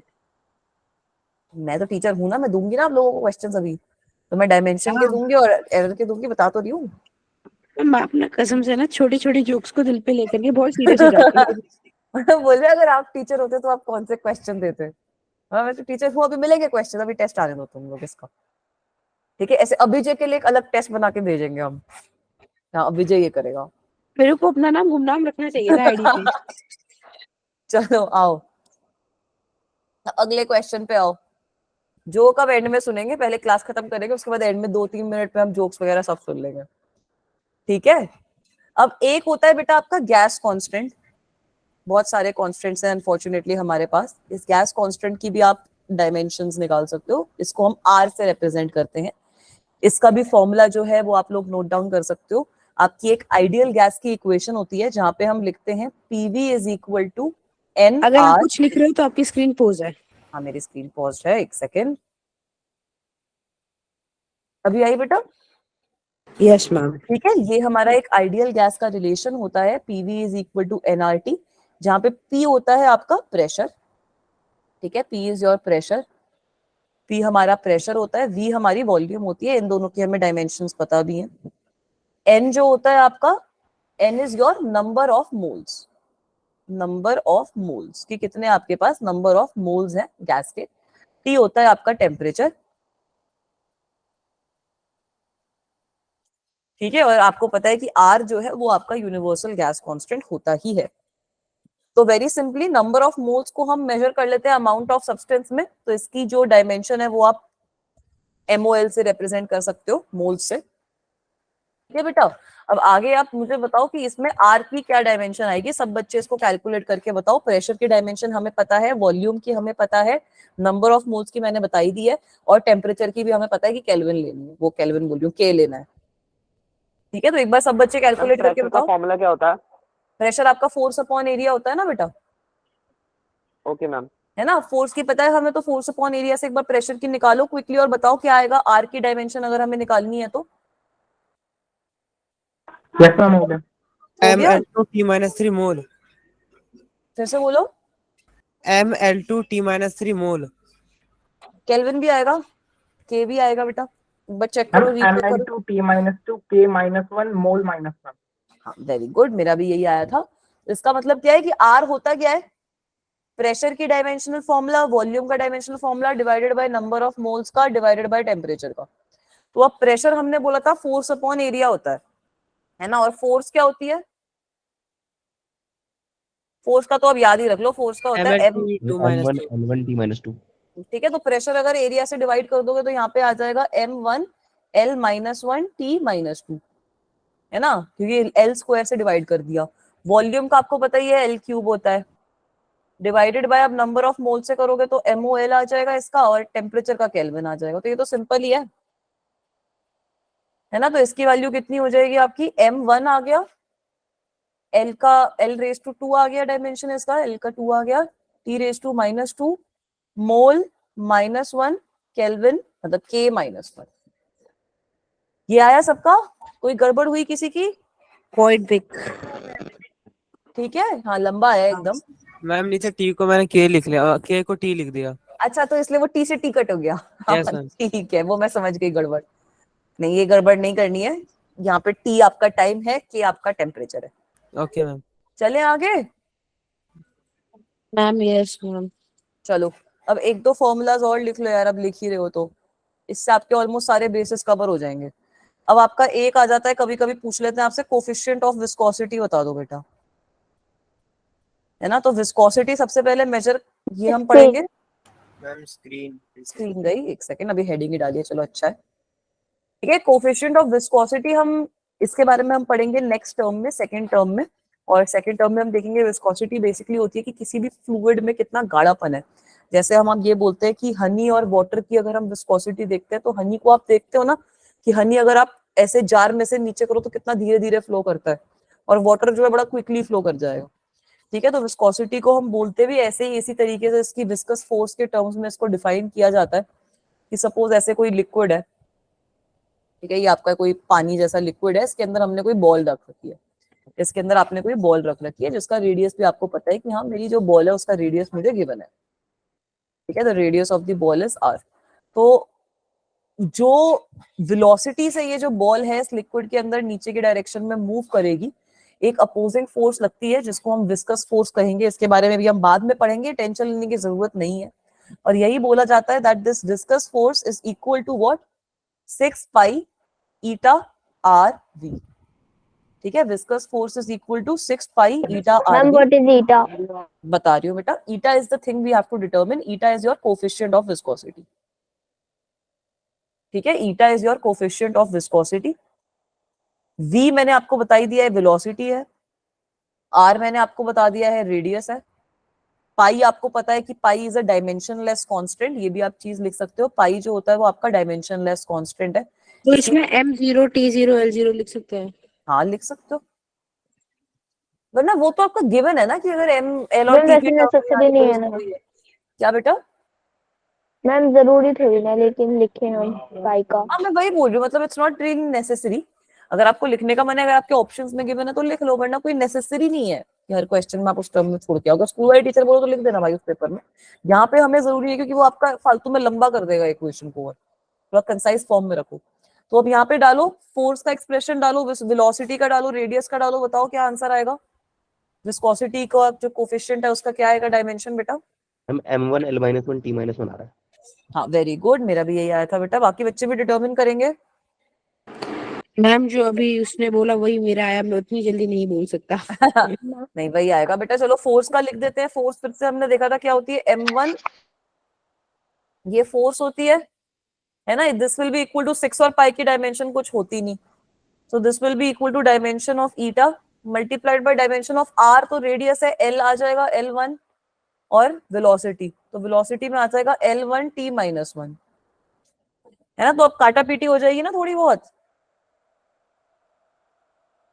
बहुत काटा पीटी हो जाएगी। तो हमारे पास m तो एज इट इज बचेगा, l1 से हमने 2 को डिवाइड कर दिया है तो l रेज टू -1 बचेगा यहाँ पर, और t-2 और -1 में से एक कैंसिल आउट हो जाएगा तो t-1 बचेगा। सो this will be your final answer. Is this okay guys? Ma'am मैं एक चीज बोल रही थी, l0 नहीं होना चाहिए, l0 नहीं होगा। नहीं बेटा, देखो रेडियस की वजह से एक l आ जाएगा और वेलोसिटी की वजह से भी तो l1 t-1 आएगा ना बेटा, देखा नहीं, माफ कर दो। है ना। सृष्टि बेटा 6 पाई, 6 भी हमारा डायमेंशनलेस है, 6 की कोई डायमेंशन तो होती नहीं, और पाई की भी कोई डायमेंशन नहीं होती, होती है नहीं होती। तो अगर मैं यहाँ पर चलो ये लिख देती हूँ 6 पाई की डायमेंशन, इसको मैं यहाँ पर ऐसे लिख सकती हूँ, सिंस डायमेंशन ऑफ 6 इज 1, मतलब इसकी डायमेंशन ऑफ 6 क्या हो जाएगी, m0 l0 t⁻0, और डायमेंशन ऑफ पाई भी आपकी यही रहेगी। तो इसको आप लिख सकते हो कि ये आपकी डायमेंशनलेस कांस्टेंट्स होते हैं, इन सब की डायमेंशन जो होती है वो 1 के बराबर आती है। आपकी डायमेंशनल फॉर्मूला जो होता है कांस्टेंट्स का 1 आता है, इनकी कोई डायमेंशन नहीं होती, दे आर डायमेंशनलेस कांस्टेंट्स। ये हमें समझ नहीं आया तो बेटा यहाँ से आप डायरेक्टली इस तरीके से लिख लो that eta is equal to what, eta is equal to force upon 6 pi rv. Is that okay बेटा पारखी? मैम जो आपने बोला था कि ये बॉल जो वेलोसिटी पे रोटेट करती है, मैम वो वाला आप एक बार आप रिपीट कर अच्छा देंगे? बेटा, वो तो मैंने ये बोला कि जैसे अगर आप सोचो कि आपके पास एक ग्लास में पानी है, एक ग्लास में आपके पास हनी है, तो अगर आप कोई छोटी सी टेनिस की बॉल उसमें डिप कर रहे हो, या फिर कोई थोड़ी सी हैवी बॉल है, तो पानी में से वो बड़ी जल्दी नीचे चली जाएगी, है ना। हनी में से तो नहीं जाएगी ना इतना जल्दी नीचे, ये सारा हम No, फ्लूइड में पढ़ेंगे वैसे। तो यहाँ पे यही बोला गया है कि इस मतलब जो लिक्विड है उसका जो गाढ़ापन है उसकी वजह से भी मेरी जो कोई ऑब्जेक्ट अगर उस लिक्विड में मूव कर रही है उस पर कुछ फोर्स लगती है, उस फोर्स को विस्कस फोर्स कहा जाता है। और ये जो विस्कस फोर्स होती है it is equal to 6 pi eta RV, where r is the radius of the ball, v is the velocity with which it is moving, and eta is the coefficient of viscosity which is unique for every fluid which you are using. Water का कुछ coefficient of viscosity होता है, honey का कुछ coefficient of viscosity होता है, but ये सारे expressions को use करके हम viscous force मैम का विस्कोसिटी expression को ये भी तो कह सकते हैं ना कि those liquid which are partial solids और पार्शियल लिक्विड्स, से हनी होता है वो थोड़ा सॉलिड भी होता है थोड़ा लिक्विड भी होता है, तभी तो वो गाढ़ापन के हिसाब से उसको आप बोल सकते हो, बट सॉलिड नहीं बोलोगे आप किसी भी मतलब किसी भी चीज को आप सॉलिड नहीं बोलोगे, आप उसकी थिकनेस बोल सकते हो कि उसकी थिकनेस काफी ज्यादा होती है, but you won't refer to it in terms of partially solid. Partial liquid कह सकते हैं। नहीं यार, मतलब देखो लिक्विड गैसेस और सॉलिड अगर आप बोल रहे हो तो फ्लूइड्स एक तरीके से वो मामला हो गया जो फ्लो कर सकता है, तो वहां पे आप ये पार्शियली सॉलिड पार्शियली लिक्विड वाली किसी चीज में नहीं आओगे, दैट मेक्स नो सेंस। अच्छा ठीक है, इतना समझ में आया? अब एक और लास्ट चीज कर लो, उसके बाद बस ये आज की क्लास खत्म करेंगे। एक फाइनल एक्सप्रेशन और बता देती हूँ, वो भी कभी कभी आप लोगों से पेपर में पूछ लेते हैं, वो होता है प्लैंक्स कांस्टेंट का। प्लैंक्स ये आपका आएगा 12th में, प्लैंक्स कांस्टेंट। ये भी ना जैसे आप काफी सारी बुक्स खोलोगे उनमें ऑलरेडी लिखा हुआ होता है। स्क्रीन मैम स्क्रीन रुक गई, एक सेकेंड। तो प्लैंक्स कांस्टेंट हमारा आया था फोटो इलेक्ट्रिक इफेक्ट से। फोटो इलेक्ट्रिक इफेक्ट ने क्या बोला, अगर आपका लाइट है जिसकी फ्रीक्वेंसी आपको गिवन है, frequency is equal to mu, और वो गिर रही है किसी भी चीज पे, तो जो एनर्जी होगी उस फोटोन की it will be given by E is equal to h mu, that is it. So it's a very simple expression, so you can easily determine the dimensional formula for h। ये आपका E energy है, mu जो है वो आपका screen रुक गई, एक सेकेंड। हम आपकी स्क्रीन से आके मैंने हाँ बेटा, अभी विजिबल है? Yes ma'am ma'am. M1 L2 T-1 आ रहा है। वेरी गुड, बाकी बच्चे भी करो। फ्रीक्वेंसी का क्या होगा बेटा? फ्रीक्वेंसी का डायमेंशन लेंथ होगी। Very good. फ्रीक्वेंसी नहीं, फ्रीक्वेंसी क्या होती है? मैम फ्रीक्वेंसी को मीटर मतलब फ्रीक्वेंसी 1 टाइम होता है ना सर मैम? हाँ, frequency is 1 time period. Ma'am T-1 से डिनोट कर देंगे। हाँ वेरी गुड। तो फ्रीक्वेंसी को जब आप डिनोट करोगे इसकी डायमेंशन को, तो फ्रीक्वेंसी हो जाएगी आपकी सिंपली T-1 या फिर 1/T। So when you determine the dimensional for ये L2 T-1 आया है। Very good. एनर्जी का एक तरीके से टाइम से मल्टीप्लाई हो जाएगा, तो हमारे पास आंसर आ जाएगा M1 L2 T⁻⁻1 आएगा बेटा, क्योंकि T⁻⁻2 तो एनर्जी का होता ही है ना। एनर्जी का क्या होता है? Energy is force into displacement, no? तो energy is M L2 T⁻2। तो जब मैं इन दोनों को इक्वेट करूंगी तो यहाँ से एक T-1 कैंसिल आउट हो जाएगा। This will be my final answer. Is this okay? अच्छा, प्लैंक्स कांस्टेंट है केमिस्ट्री में, चलो बहुत ही बढ़िया है फिर तो। ये चीज क्लियर है सबको? ठीक है, तो इतनी ही चीज पढ़ेंगे बच्चों। अगली क्लास में बेसिकली हम पढ़ेंगे प्रिंसिपल ऑफ होमोजीनिटी, और जो ये डायमेंशनल एनालिसिस के यूजेस हैं वो हम नेक्स्ट क्लास में कवर करेंगे। उसके बाद हम नेक्स्ट क्लास में एरर्स वाली जो चीज है वो भी शुरू कर देंगे। So that's all for today everyone. Thank you so much, thank you so much everyone.